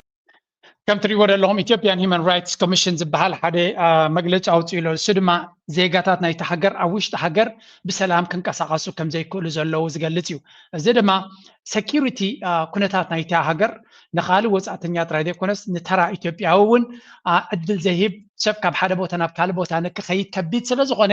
ኣክዲ ነዚ ፀገም ዝፈጥር መንግስቲ ብልፅግና እንታይ ክገብር ሓሲቡ ኢሎም ዋርድያ ክገብር ወይ እውን ሰራዊት ኣብቲ ፅርግያታት ብምስዳድ ነተን መኻይን ከሰኒየን ልክዕ ከምዚ ኣብ ቀይሕ ባሕሪ ሑቲ ነቲ መስመር ምስ ዓፀውዎ ኣሜሪካ ሓይሊ ባሕርናታ ኣምፅያ ነተን መራኽብ ክትዕጅበን ትፍትን ዝነበረት ንሱ ድማ ባዕሉ ዓጀብቲ ሰራዊት ሰዲዱ ነቲ መንገዲ ከሰኒየን ነተን ኣውቶቡሳትን ገለን። ስለዚ እንታይ ማለት እዩ ነቶም ዕጡቃት ጉጅለ ክስዕሮም ስለዘይክል ግዝያዊ መፍትሒ ማለት እዩ። ወታደራት ናትካ ክስዕርዎም ዘይከኣሉ ኣብ ፅርግያታት ዝሰደድካዮም ፖሊስ ነቲ ፅርግያታት ውሕስነት ክብዮም ኢልካ ምግማት ክሳዕ ክንደይ ኣብ ህውተታ ኣትዮም ከም ዘለዉ እዩ ዝንገር። መቸም ኣብይ ኣሕመድ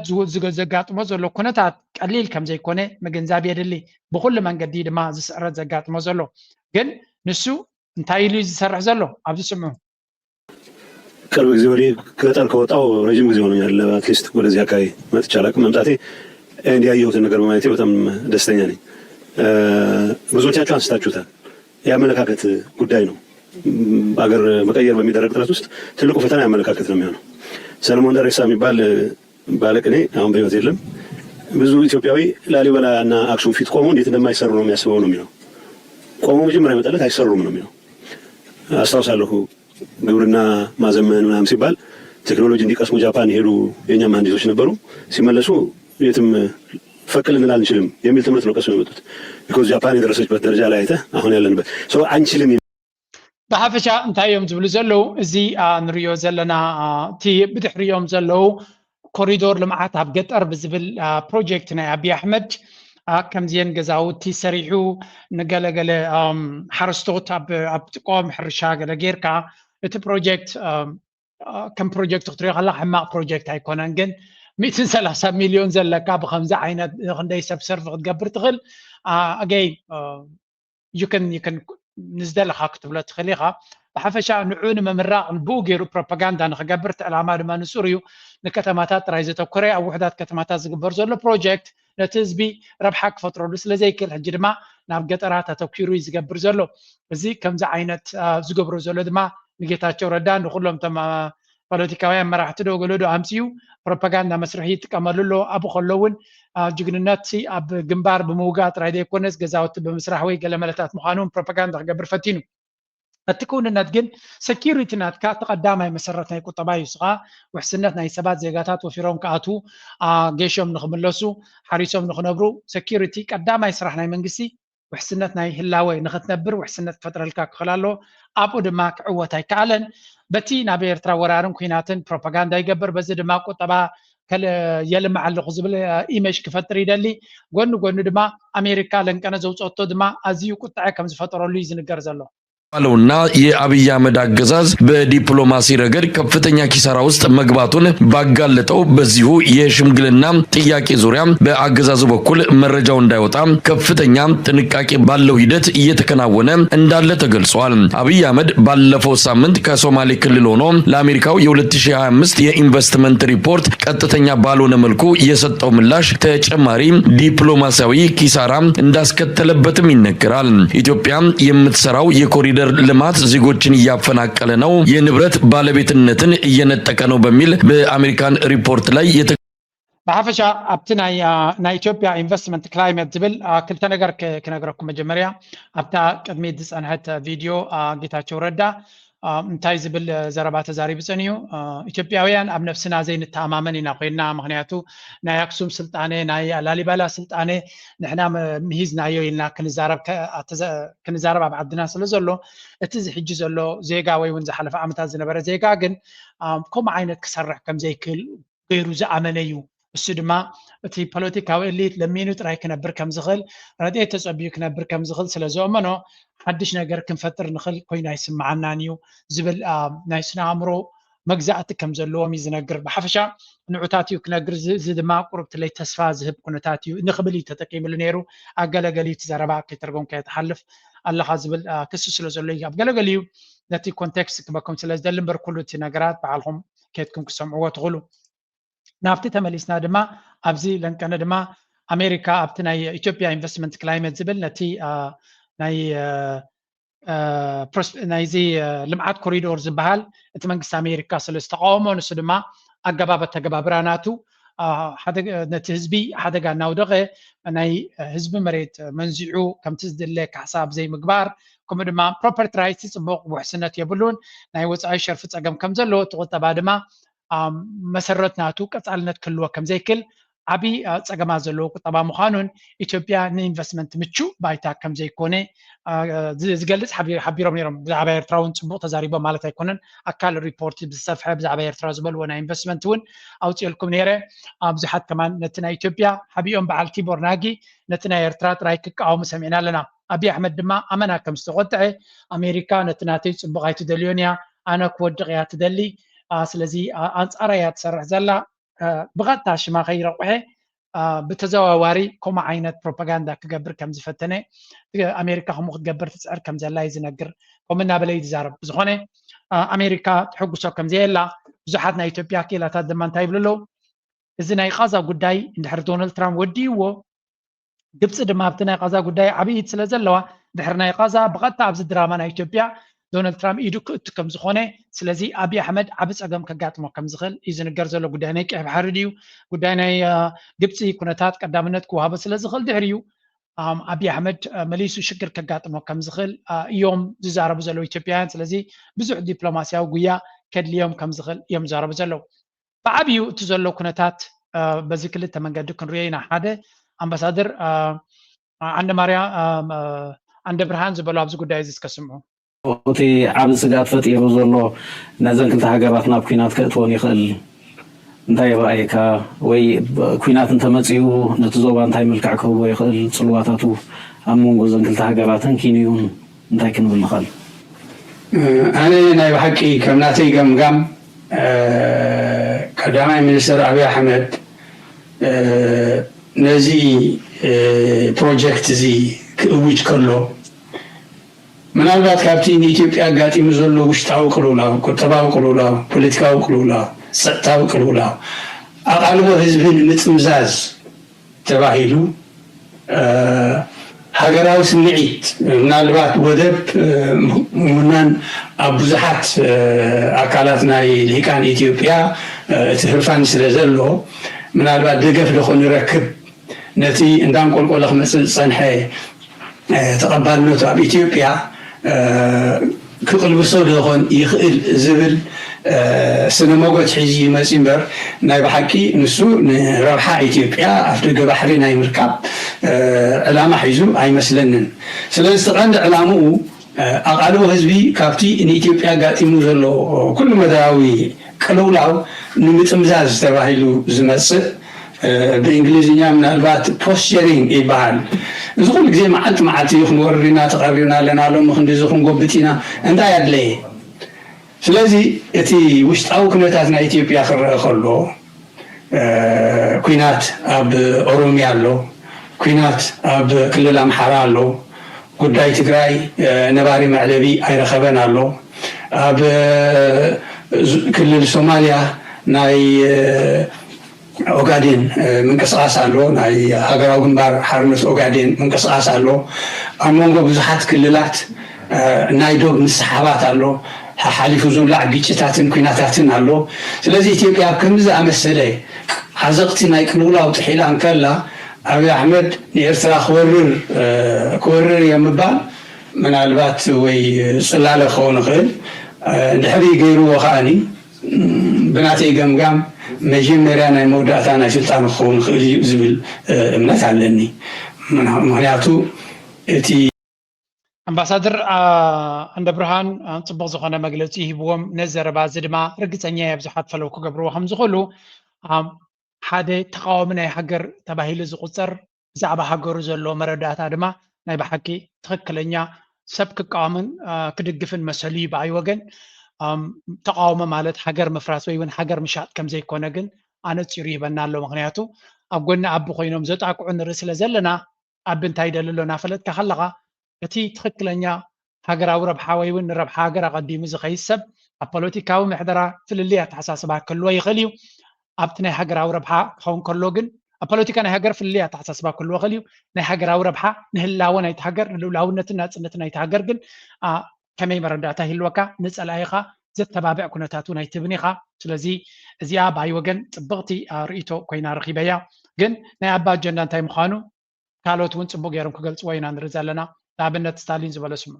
በሙሉ ተከታተሉ ዝም ብሎ ዛሬ እንኳን አሁን ዛሬ ማን እየተናገረ ነው እኔ ላይ ብያለሁ ማን እንትና ጻርቃን እየተናገረ ነው ፓርት 2 እዛ ሜዳ ላይ እየተናገረ ነው ፓርት 2 ይሄ ማለት ነው አሁን ፕሪሚየር አይደል ሻዕቢያ ያሰማራውን የጥፋት ጥምረት ከመሰረቱ ለማስወገድ ይላል አሁን እየተላለፈ ያለ ፕሮግራም ክፍል 2 ነው ይሄ ክፍል አረና ረሰ ነው ይሄ አረና ነው ዋት ለመንግስቱ ድርጅት ጻፈው ደብዳቤ አሁን የዛሬ ነው ሪፖርተር ነው አረና የመድረክ ከነ ፕሮፌሰር መራራ ጉዲና የሚሰራ አጀንዳ አሁን ዛሬ በተመሳሳይ ቀን ነው ይሄ ሶሻል ሚዲያ ትሮልስ ናቸው እነዚህ አጀንዳ አሁን ዛሬ በተመሳሳይ ቀን ጽፈት ቤት ተነሳው ያው እኔ አንተ ሰውዬ እያልን ነው በጣም ተቸግረናል ይሄ ዎቹን ተናበው ነው የሚሰሩት ተናበው እና ከአጀንዳችሁ ውንፍ እንዳትሉ ሶስታሊን ታይ ዝብል ዘሎ ኩሉ ዝንሪዮ ዘለና ናይ ጻድቃን ዲዩ ናይ ካልኦት ናይ አረና ዲዩ ናይ ካልኦት ናይ ትግራይ ፖለቲከኛታት መጽዮ ኣብ ሚድያታት ዝገብርዎ ዘሎ ነቲ አጀንዳ አቢ እናተሳዕረ ኣብ ግንባራት ዝወጥቆ ዘሎ ንዕኡ ንምቕያር ነቲ ውድቀት ኣብ ተፈላለየ ቦታ ዘጋጥም ዘሎ ንዑ ንምሽፋን ወይ ውን ዳይቨርሽን ካብቲ ኩነታት ካብቲ ሪል ኩነታት ካብቲ ሪል ጸገም ካብቲ ቀንዲ ጸገም ኣታሊኻ ኣብ ሓሸውየ ንኽትነብር ዝግበር ዘሎ ፈተና ምዃኑ እዮም ዝነግሩ ዘለዉ which is brilliant ብሓፈሻ ተጋሩ ነቲ ኩነታት ጽቡቅ ገይሮም እዮም ዝመልሱ ዘለዉ ስምዑ ብዚ መንግስት አለ የፌደራል መንግስት አለ የለም ትግራይን መንግስት እየመራት ነው አይደለም አማራ ከ85% በላይ ብልጽግና እየመራ ነው አይደለም ሌላውም ተዳፍኖ ያለ ኃይል ነው ስለዚህ ይሄ መንግስት የብልጽግና መንግስት አገር እያፈረሰ ነው በተለይ በኢትዮጵያዊነቱ የሚተማመነው የአማራ ህዝብ አንድነት ለማፍረስ ቀን ተሌሊት እየሰራ ነው ቀን ተሌሊት እየሰራ ነው ትግራይ ተገነጠልኩ ቢል ሶማሌ ተገነጠልኩ ቢል ምን በቃ በፈረሰች ሀገር ምን ማን ያስተካክለዋል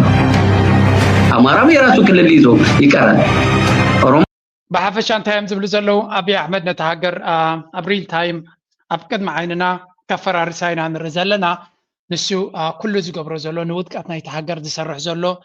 مخانو مغنياتو تنريو زلنا معبالتات تقرأي كابكو تزروتيو أم حرك كابكو تزروتيو أب سومال ديكو عصرولو أبتي زبال علو بزي زبال علو أم مودات هدما نسو تا حنت بزياد زبل وقتنا مودات أنا زهاجر ونا مودات بس حقم زلنا ነው በግልጽ አሁን ከኦሮሞ ብልጽግና እኮ እየነገሩን እኮ ነው እኛ ደግሞ ተረኛ ነን ነው በቃ በተረኝነት እንግዛችሁ አማራ ልገዛ ማለት ትግራይ አልገዛ ማለት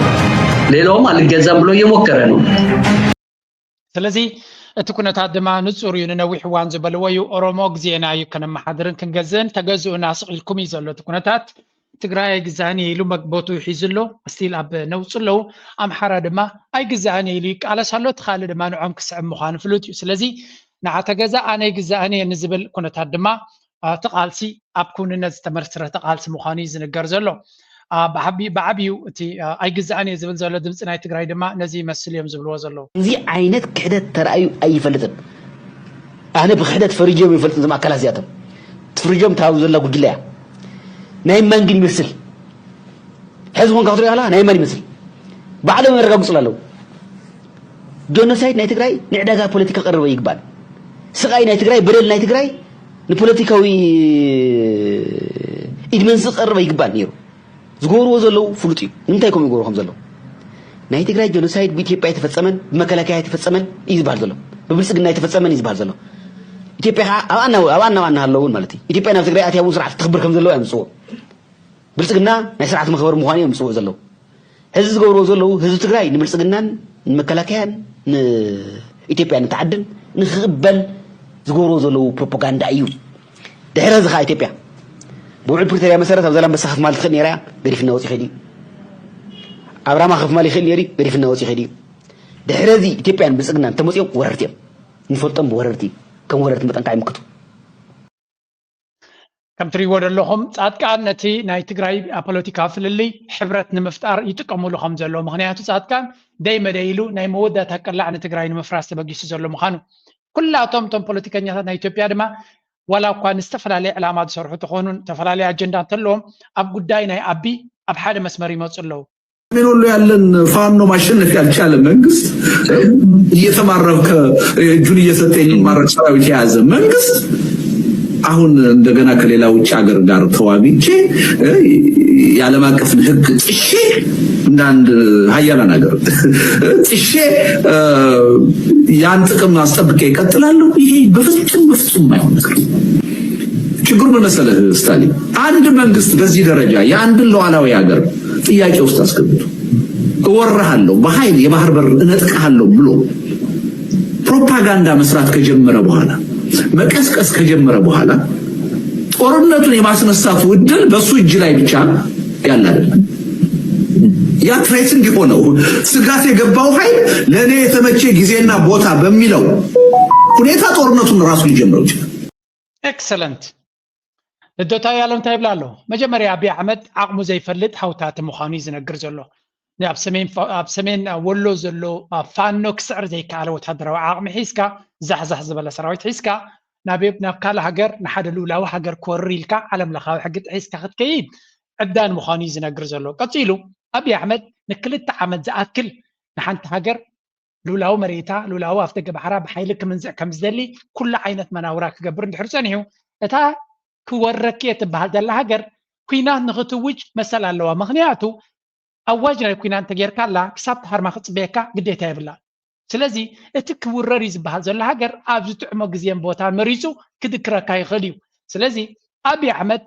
ንክልተ ዓመት ዝኣክል ኣብ ልዕሊ ኤርትራ ግልጽ ዝኾነ ናይ ኩናት ኣዋጅ ገይሩ ኣሎ። ኤርትራ ኣብ ዝጥዕሞ መንገዲ ብዝኾነ ይኹን መንገዲ መፅኡ ግብረ መልሲ እንደሪቡ መሰል ኣለዎ። ምክንያቱ ኩናት ተኣውጅሉ ስለ ዘሎ። ስለዚ እቲ ባዕሉ ሃሪሙ እታ ናይ ኤርትራ ሓተታ ጭጉራፍ ባዕሉ ሃሪማ ትእው ዝበልዎ ዝሃረምኩም ንስኹም ኢኹም ኩሉ እቲ ኩነታት ድማ ንዝምልከቶ ሓቢርና ኣለና። ለይሉ ኩሉ ሓደ ካብቲ ለንቀና ኣዛራቢት ኮይና ዘላ ኣዛራቢት ኳ ይብላኒ ሶሪ ኣዛራበው ኣይኮነን እቲ ኩነታት ግን ኤርትራ ከምቲ ዝደለ ዘይምምላሳ ብብዙሕ መንገዲ ኩነታት ይረአ ኣሎ። ሓደ ኤርትራዊ እንታይ ኢሉ ፅሒፍ ነይሩ እዚ ኣይኮነትን ሶሪ ሓደ ኤርትራዊ እንታይ ኢሉ ፅሒፍ ነይሩ ኤርትራ ክሰዳድ ዝግባኣ ዝነበረት ደብዳቤ ግን ዘይሰደድዋ ብምባል ዝገለፃ ፅሕፍቲ ክሰደልኩ ኣብ ቅድሚት እውን መኽፈቲ ገይረልኩም ነይረ። ኣብዚ እንታይ ኢሉ ፅሒፍ ነይሩ ኤርትራስ ኢማጂነሪ ሌተር ቱ ዘ ዩኤን እታ ኤርትራ ክሰዳድ ዝግባኣ ዝነበረት ዝግባኣ ዘይተሰደደት ብምባል ፅሒፍ ኣሎ። እዚ ከዓ ኤርትራ ናብ ዩኤን ክትፅሕፍ ይግባኣ ነይሩ ብምባል ኤርትራ reaffirms its dedication to sovereignty, territorial integrity and peaceful dispute resolution። ስለዚ ናብ ዩኤን ኤርትራ ኩሉ ነገር ግህሰት ይፍፀመላ ስለ ዘሎ ኤርትራ ናይ ዝኾነ ይኹን ሉላውነት ክግህስ ከም ዘይትደሊ ኤርትራ እኳ ብሶሻል ሚድያ ገሊፃ እያ። ግን ኣብ ዩኤን እውን ብዝምልከቶ መንገዲ ገሊፃ ክትከውን ተስፋ ንገብር ግን ግልፂ ዝኾነ ወይ ክፉት ዝኾነ ደብዳቤ ከም ዝፀሓፈት ዘርኢ ኩነታት ስለ ዘይረኣና ክፀሓፍ ነይርዎ ብምባል ነቲ ናይ ኢትዮጵያ ዝግበር ዘሎ ክሲ ንነፅጎ ምስ ህወሓት ይፀምድ ኣሎ ዶ ምስ ገለ ዝበሃል ዘሎ ኩሉ ንነፅጎ ኤርትራ ድማ ዝኾነ ናይ ዓለም ለኻዊ ሕጊ ክትጥሕስ ዝገበረቶ ስጉምቲ ከም ዘይብላ ብምባል ነዊሕ ደብዳቤ ሰዲዱ ኤርትራ ክትገብሮ ዝግባኣ ኣነ ይገብሮ ኣለኹ ምክንያቱ ኤርትራ ስለዘይገበረቶ ብምባል ገይርዎ። ኤርትራ ግን ሓተታ ኣብቲ ሓተታ ዝገበረቶ ብትክክል ኣብ ከምዚ ዓይነት ዲቤት ክትኣቱ ትደልኒ እያ ኢላ መሊሳ ዘላ። እቲ ኣብ ሶሻል ሚድያ ትፅሕፈ ዘላ ድማ ብተደጋጋሚ ኢትዮጵያ ትገብሮ ዘላ ንኹንኖ ክኹነን ዝግበዩ ማሕበረሰብ ዓለም ድማ ክኹንኖ ኣለዎ እናበለት ገሊፃላ ኣብ ሶሻል ሚድያ ዝተገሊፅሎ እዩ። ግን ሶሻል ሚድያ ነቲ ፖለቲካዊ ዲፕሎማስያዊ ቻነልስ መተካእታ ክኸውን ስለዘይክእል እዚ ንትን ክንብል ኣይንኽእልን ኢና። ኤርትራ ሚኒስትር ጉዳያት ወፃኢ ናይ ኤርትራ ምስ ጀነራል ሰክረተሪ ናይ ዩኤን ኣብ ኒውዮርክ ተራኺቦም ተዘራሪቦም ነይሮም። ስለዚ ገለ ካብቲ ተዘራረቦ ትዕንዳራ ዝግበር ዘሎ ኤርትራ ትዕዘቦ ከም ዘላ ኣብ ደገ ባሕሪ ብሕጋዊ መንገዲ ብቁጠባዊ መንገዲ ብናይ ክልቲኡ ሃገራት ስምምዕ መንገዲ ክትህብ ፀገም ከም ዘይብላ ኤርትራ እንተኾነ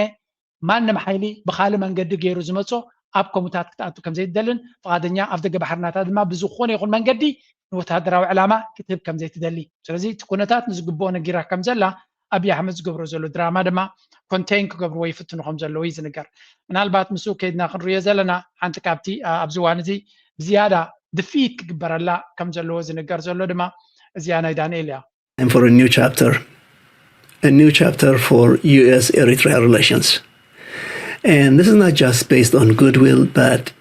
on strategic necessity, not only for Eritrea, but for the US as well, especially for the US. And let me mention a few things. One is regional stability. And I know for the Trump administration, avoiding wars and maintaining regional stability is very important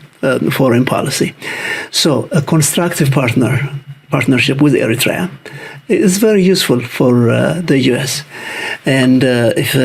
especially in that volatile region where Eritrea is a key player, an influential player, it's time for a constructive dialogue and actually maintaining better relations. And second is kind of ዳንኤል ድማ ነዚያ እውን ብእንግሊሽ ገይሩ ዝገበራ ሓፃር ቪድዮ ኣዝያ ፅብቕቲ እያ። ዝምድና ናይ ኤርትራን ኣሜሪካን ከመሓየሽ ወይ እውን ናብ ፅቡቅ ምኻድ ንክልቲኡ ወገናት ናይ ኤርትራ ጥራይ ዘይኮነስ ንረብሓ ናይ ኣሜሪካ እውን ኣገዳሲ ምዃኑ እዩ ዝገልጽ ዘሎ ከም ሓደ ኤርትራዊ ኣሜሪካዊ ነዚ ጉዳይ ዝክብሎ ከሎ ድማ ዝያዳ ኣገዳስነት ኣለዎ ስለምንታይ እቲ ዞባቲ ናይ ዞባዊ ርግኣትን ሰላምን ትደሊ እንተኮይንካ ናይ ግድን ናይ ኤርትራ ከም ሓደ ኣብ ደጊኡ ከፊቱ ምሳኻ ክፀምድን ክዘራረብን ዝደሊ ዘሎ ኣብቲ ዞባ ድማ ቀላሲ ተራ ዝፃወት ዘላ ሃገር ምሱ ምዝርራብ ኣገዳሲ እዩ ዶናልድ ትራምፕ ምሕደራናቱ ኣብቲ ዞባቲ ዘይተደልየ ኩናት ንኸይህሉ ሰላምን ርግኣትን ንክህሉ ኣብ ቀርኒ ኣፍሪካ ከምኡ ድማ ኣብ ቀይሕ ባሕሪ ስለ ዝደሊ ዘሎ ምስ ኤርትራ ምስራሕ ንክልቲኦም ከርብሕ ዝኽእል ኣገዳሲ ስራሕ ክኸውን ከም ዝኽእል ወይ ኣገዳሲ ፅምዶ ክኸውን ከም ዝኽእል እዩ ዝገልጽ ዘሎ እዚ ከምዚ ክበሃል ከሎ እቲ ኣማኻሪ ናይ ጉዳይ ናይ ኣፍሪካ ዘሎ እዚ መሳድ ፖሎስ ዝበሃል ኣብ ተወሰነ ሰዓታት ሓሊፉ ኣብ ኤክስፖስ ገይርዎ ዝነበረ RSF ዕጡቕ ምልሻ ኣብ ሱዳን ዘሎ ኣብ ኣልፋሸር ከተማ ዝፍፅሞ ዘሎ ግፍዒ ከምቲ ኣሜሪካ ከምቲ ኩንኖን ቀልጢፉ መፍትሒ ክረክብ ከም ዘለዎን ፅሒፍ ኣሎ ስለዚ ጉዳይ ናይ ሱዳን ሕማቅ እናኾነ ኣብ ልዕሊ ሰባት ኣብ ልዕሊ ሰላማዊ ዜጋታት ዝግበር ዘሎ ኩነታት መፍትሒ ክረክብ ከም ዘለዎ እዩ ዝንገር ዘሎ ስለዚ ኣብቲ ጉዳይ እቲ ድማ ኤርትራ ولا قطعت انت زي بالله اقداسيت ناي ريجنال باور كم مخانا متن نعون اقداسينت كل وي خليو تغاليتنا بيلز تقاسا دما and is kind of related but in global threats beyond the Horn of Africa if we are talking about the Red Sea and the region Eritrea sits in the middle of it and it would be amiss if the US did not engage Eritrea and make it a partner instead of keeping it in isolation. And third, we can talk about economic opportunity. Yes, Eritrea has small economy, small country with small population, but it actually has a lot of important resources. ስለዚ ብኻልእ ድማ እቲ ዞባቲ ብፍላይ ናይ ቀይ ባሕሪ ዘሎ ፀጥታን ኩነታትን ኣብ ግምት ኢኻ ንኤርትራ ገዲፍካ ምስ ኤርትራ ፅምዶ ምግባር ልዑል ኣገዳስነት ኣለዎ ንኤርትራ ምግዳፍ ድማ ብዙሕ ዋጋ ከኸፍል ዝኽእል ወይ እውን ዕድላት ዝኽሰር ክኸውን ይኽእል እዩ ከም ሳልሳይነት ድማ ኤርትራ ዋላ እኳ ውሑድ ህዝቢ ከምኡ ድማ ከም ምስ ካልኦት ኣብቲ ከባቢ ዘለዋ ሱዳን ኢትዮጵያን ብምንፅፃር ንእሽተይ ሃገር ተመሰለ ብዙሕ ፀጋታት ዘለዋ ብዙሕ ማዕድናት ዘለዋ ከም ምዃና መጠን ንሱ እውን ንስራሕ ክሕግዝ ዝኽእል እዩ እዚኣ ድማ ስፔሻል ኣብቲ ናይ ኢንቨስትመንት ክላይመት ዝብልዎ ዘለዉ ንዑ እቲ ኣሉታዊ ስእሊ ኣብ ኤርትራ ይድፋእ ስለ ዘሎ ብኣብቲ ቦርናጌ በብዝሒ ፖስት ይገብርዎ ስለ ዘለዉ ከም ናይ ዳንኤል ዝኣመሰለ ፍላይ ኣሜሪካውያን ኤርትራውያን ዝገብርዎ ኣብ ሶሻል ሚድያ ዝመፅእ ጥራይ ዘይኮነ ወላ እውን እቲ ብፅሑፋት ዝገብሮ ወይ እውን እቲ ፓብሊክ ዲፕሎማሲ ኣብዚ ዓውዲ እዚ ብዙሕ ተራ ብዙሕ ኣበርክቶ ክህልዎ ከም ዝኽእል እውን መገማት የድሊ ስለዚ እዚ እውን ነፍሱ ዝኻለ ኣገዳሲ ስራሕ ክኸውን ይኽእል ብካልእ መንገዲ ድማ እታ ናይ መወዳእታ ፖለቲካዊ ድራማ እውን ከይገበርና ክንሓልፍ ስለዘይብልና ክንሰምዕ ንእሽተይ ከም በዓል ካፕቴን ሓውና ዝኣመሰለ ነይሩ እዩ ካብ መጀመርያ የዕሊልና ኢና ፈትይዎ እዩ እቲ ሓሳብ ክብገስ የለን ጥራሕ ዘይኮነስ መዓት ነገራት በቃ ፓራሹት ጌርና ክንጎደልና ኣዳሃሎ ካብ ኣሜሪካ ነፋሪት ተምፅእ ዓባይ ገለ ልምዓት ሞራል እዩ ዳሕላይ ቴሌፎን ትደወልኩ ስለዚ ኣብቲ ፖለቲካዊ ምምክኻር ናቶም ካፒቴን ዝበሃል ናይ ኤርትራ ኣሎ ነፋሪት ካብ ኣሜሪካ ወታደር ናይ ኣሜሪካ ስለ ዝነበረ ካብ ኣሜሪካ ነፋሪት ብኽራይ ወሲዱ ከምታ ናይ ኪሮስ ደርፊ ማለት እዩ ተማልኣለይ ብሬን ተማልኣለይ ድሮን ካብ ዩክሬን ካብ ቱርኪ እናተባህለት ዝበሃል ዝነበረ ደርፊ ማለት እዩ ምስ ኣተሓሒዝካ ነፋሪት ወሲዶም ፓራሹት ገይሮም ኣብ ኤርትራ ኣብ ዓዲ ሓሎ ወሪዶም ምስ ፕሬዚደንት ኢሳያስ ግጥም ንክገብሩ ስልቲ ከም ዝነበረ ኢና ንርኢ ዘለና ኣታምላኽስ ገለ ኢኻ ከተስማዓና ተሓንግን ኩሉ ግዜ ከም ድራማ ወይ ከም መስሓቅ እውን ስለ ዝኾነ ንስማዕ እዩ ካት ምስርት እምበር ገንዘብ ኣዋፂኡ ትብኒ ዓዲ ዓዲ እንዳኸድካ እዚ ቃልሲ ይኮነን እዚ ምጅረጣ ይምጅርጡ ወይመን ዘሎ ወላ ሓንቲ ይኮነን ብዛዕባ ጅቦም እምበር ብዛዕባ ቃልሲ ዝሓስቡ ይኮኑ ንብለክ ኮለና እዚኦም ሰባት እዚኣቶምሲ ብዛዕባ ቃልሲ ዝሓስብ ዋላ ሓደ ሰብ የለን ንስኻ ኤርትራዊ ኮንካን ንስኻ ትግራዋይ ኢኻ ከም ትውልድ ኣለካ ገለ ኢሎም ከፃርዩ ሸቐጥ ምዃኑ እኮ ቀደም ተነጊርኩም እዩ ዝቁጠብ እዚ ቃልሲ ኢሎም ሽም ስለ ዝቐየሩሉ እምበር እዚ ቢዝነስ ምዃኑ ነፍሲ ወከፍ ድማ ንናቱ ቢዝነስን ንናቱን ጌራን ይሰርሕ ከም ዘሎን እንተደይ ተረዲእኩም then that's your problem get used to it ጥራይና ክንብለኩም ንኽእል ካብ ወፃኢ ዝበሃል የለን ገሊኣ ቤላ ጌራ ብሶሻል ሚድያ ገሊኣ ድማ ብዝተፈላለየ ፖለቲካዊ ሰሚናራትን ገለ እናበለት ቤላ ተጂራትሉላ ርእሲ ዘለዎ ከምኡ ክጥቀመልካ ይኽእል እንድሕር ዘይለቢምካ ማለት ኣብ 2024 ኣብ 2024 ኢሳያስ ኣፈወርቂ ክመውት ኢልካ ነርካ እሳብ ሕጂ ድማ ኣሎ ሕጂ እንታይ ኢልካ ነርካ መጀመርያ ኮሜዲ ኢልካ ነርካ ፕላስ ኢሳያስ ኣሎ እሞ ንስኻ ዲኻ ተጋጊኻ ዋላ እቲ መልእኽቲ ዝሃበካ ይተጋጊ ኣምላኽ ኣይጋገኒ ክጋገውን ኣይክእልን ጠቕላላ ማለት እዩ ኣብ ስርሑ ኣብ ዝኾነ ይኹን መልእኽትታቱ እግዚኣብሔር ብፍጹም ኣይጋገኒ ግን ከም ናይ ኣምላኽ ነብና ከም ናይ ኣምላኽ ተላኣኺ ሓደ ነገር ክዛረብ ይደሊ ኣነ ክሞት ዝብል መልእኽቲ የብለይ ስፔሲፊክ ኢሳያስ ክመውት እዩ ዝብል መልእኽቲ ኣደል የብሉን ቲክቶከራትና ዩቱበራት ግን ቆራሪፆም ንእሽተይ ሰብ ክሰምዑ ዝደሊ ሰማዕ መስለኒ ናስወይ ትኽሰምዕዎ ዝደልዩ ንዑ ቆንጭሎም ምምዳር መብዛሕትኦም ሰባት ኣውፅኦም እምበር ናተይ መልእኽቲ እሱ ኣይኮነን ናተይ መልእኽቲ ካብ 8 እስከ 10 ደቂቕ ዝኾን መልእኽቲ እዩ ዘለኒ በዚ 8 ደቂቕ 10 ደቂቕ መሃል ን10 ሰከንድ ኣውፅኦም እዮም ከምዚ ኢሉ ዝብሉ ዳ እምበር ከምኡ ዓይነት ዝብል መልእኽቲ የብለይን ናተይ መልእኽቲ ዝነበረ አንቱም ደቂ ያዕቆብ ይዝብል መጀመሪያ ከጅምበር እንከሎ እግዚአብሔር ተዛረብ እንከሎ በቃሉ ስለ ተዛረብ እግዚአብሔር ቃሉ ስለ ዘሃበኒ ነተሰማዕሁ ድምጽ ኸ ርግጸኛ ስለ ዝኾንኩ ለሶ እግዚአብሔር ተዛረብ መቸም እዛ ጉዳይ ዲያ ብዙሕ እንዲያ ተዛረብ ለንቀነ ነዚያ ሰሚዖም ዲያም ገለ ኤርትራ ናሽናል ኢንትረስት አውጽኦም ነይሮም እቶም ፕሬዚደንት ኢሳያስ ክመውት ትጽበዩ ዘለኹም ካላንደር ጌርኩም ትጽበዩ ዘለኹም ምናልባት ኣድዩ ወላዲቱ ንፕሬዚደንት ኢሳያስ ብሂወት ከም ዘለዋ ከፈሊጥኩም ዲኹም ብምባል ስለዚ ተስፋ ቁረፁ ዝዓይነቱ ጽሑፍ ፖስት ገይሩ ነይሩ ስለዚ ብጉዳይ ናይዚያ አይ ቲንክ ካብ ተበጊሶም ወላ ካበይ ተበጊሶም ኤሪትሪያን ናሽናል ኢንተረስት ዝብል ናይ ኤርትራ ናይ ሚዲያ አካውንት ከም ዝገይሩ መሊሱ ነይሩ it was also a surprise for me ኣይውን ኣገዳሲ ነይሩ ማለት ኣብዚ ቀረባሲ ብዛዕባ ወላዲት ናይ ፕሬዚደንት ኢሳያስ ሰሚዐ ይፈልጥን እየ ግን ብሂወት ከም ዘላ ድማ ኣብዚ ገሊፁ ኣሎ ስለዚ ናይ ብሓቂ ነቶም እዛ ቪድዮ እዚኣ ናይ ዝነቢ ዝበሃል ዘሎ ኣብ 24 እንዲ ወላ ኣብ ክንደይ ግዜ ብዙሕ ግዜ ትዘውር ዝነበረት እያ ኣነስ ከምኡ ኢሉ ዝበሉ የርየ ግን ብዝኾነ ኣፍና መሊእና ክንዛረበሉ ንኽእል ኩነታት ግን ኣይኮነን ብሓፈሻ ዘሎ ኩነታት እንታይ ከም ዝመስል ኢና ንርኢ ዘለና ናይ መወዳእታ ዘላ ቪድዮ ድማ እዚኣ እያ ክትከውን ባጌርና ክንውድእ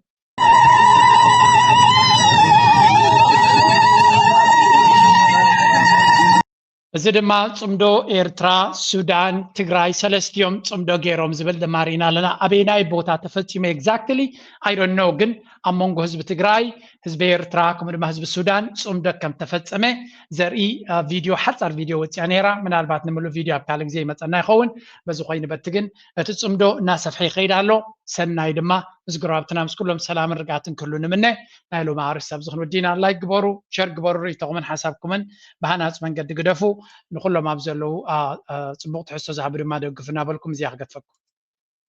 ተዛዕደይ ዝፈለጣተሎ ተባራበር ዓደ ኣሕበሎ ለምለም ዓደይ ዘይረኣየተሎ ጀናቕያ ሃፍራ ብተፈቱ ተሰዊዖም ንሓንቲ ኤሪትራ ተገኒዞም ብሓንቲ ባንዴራ ስሌናዮም ስለኺ ስሌኻ ከይበልዎ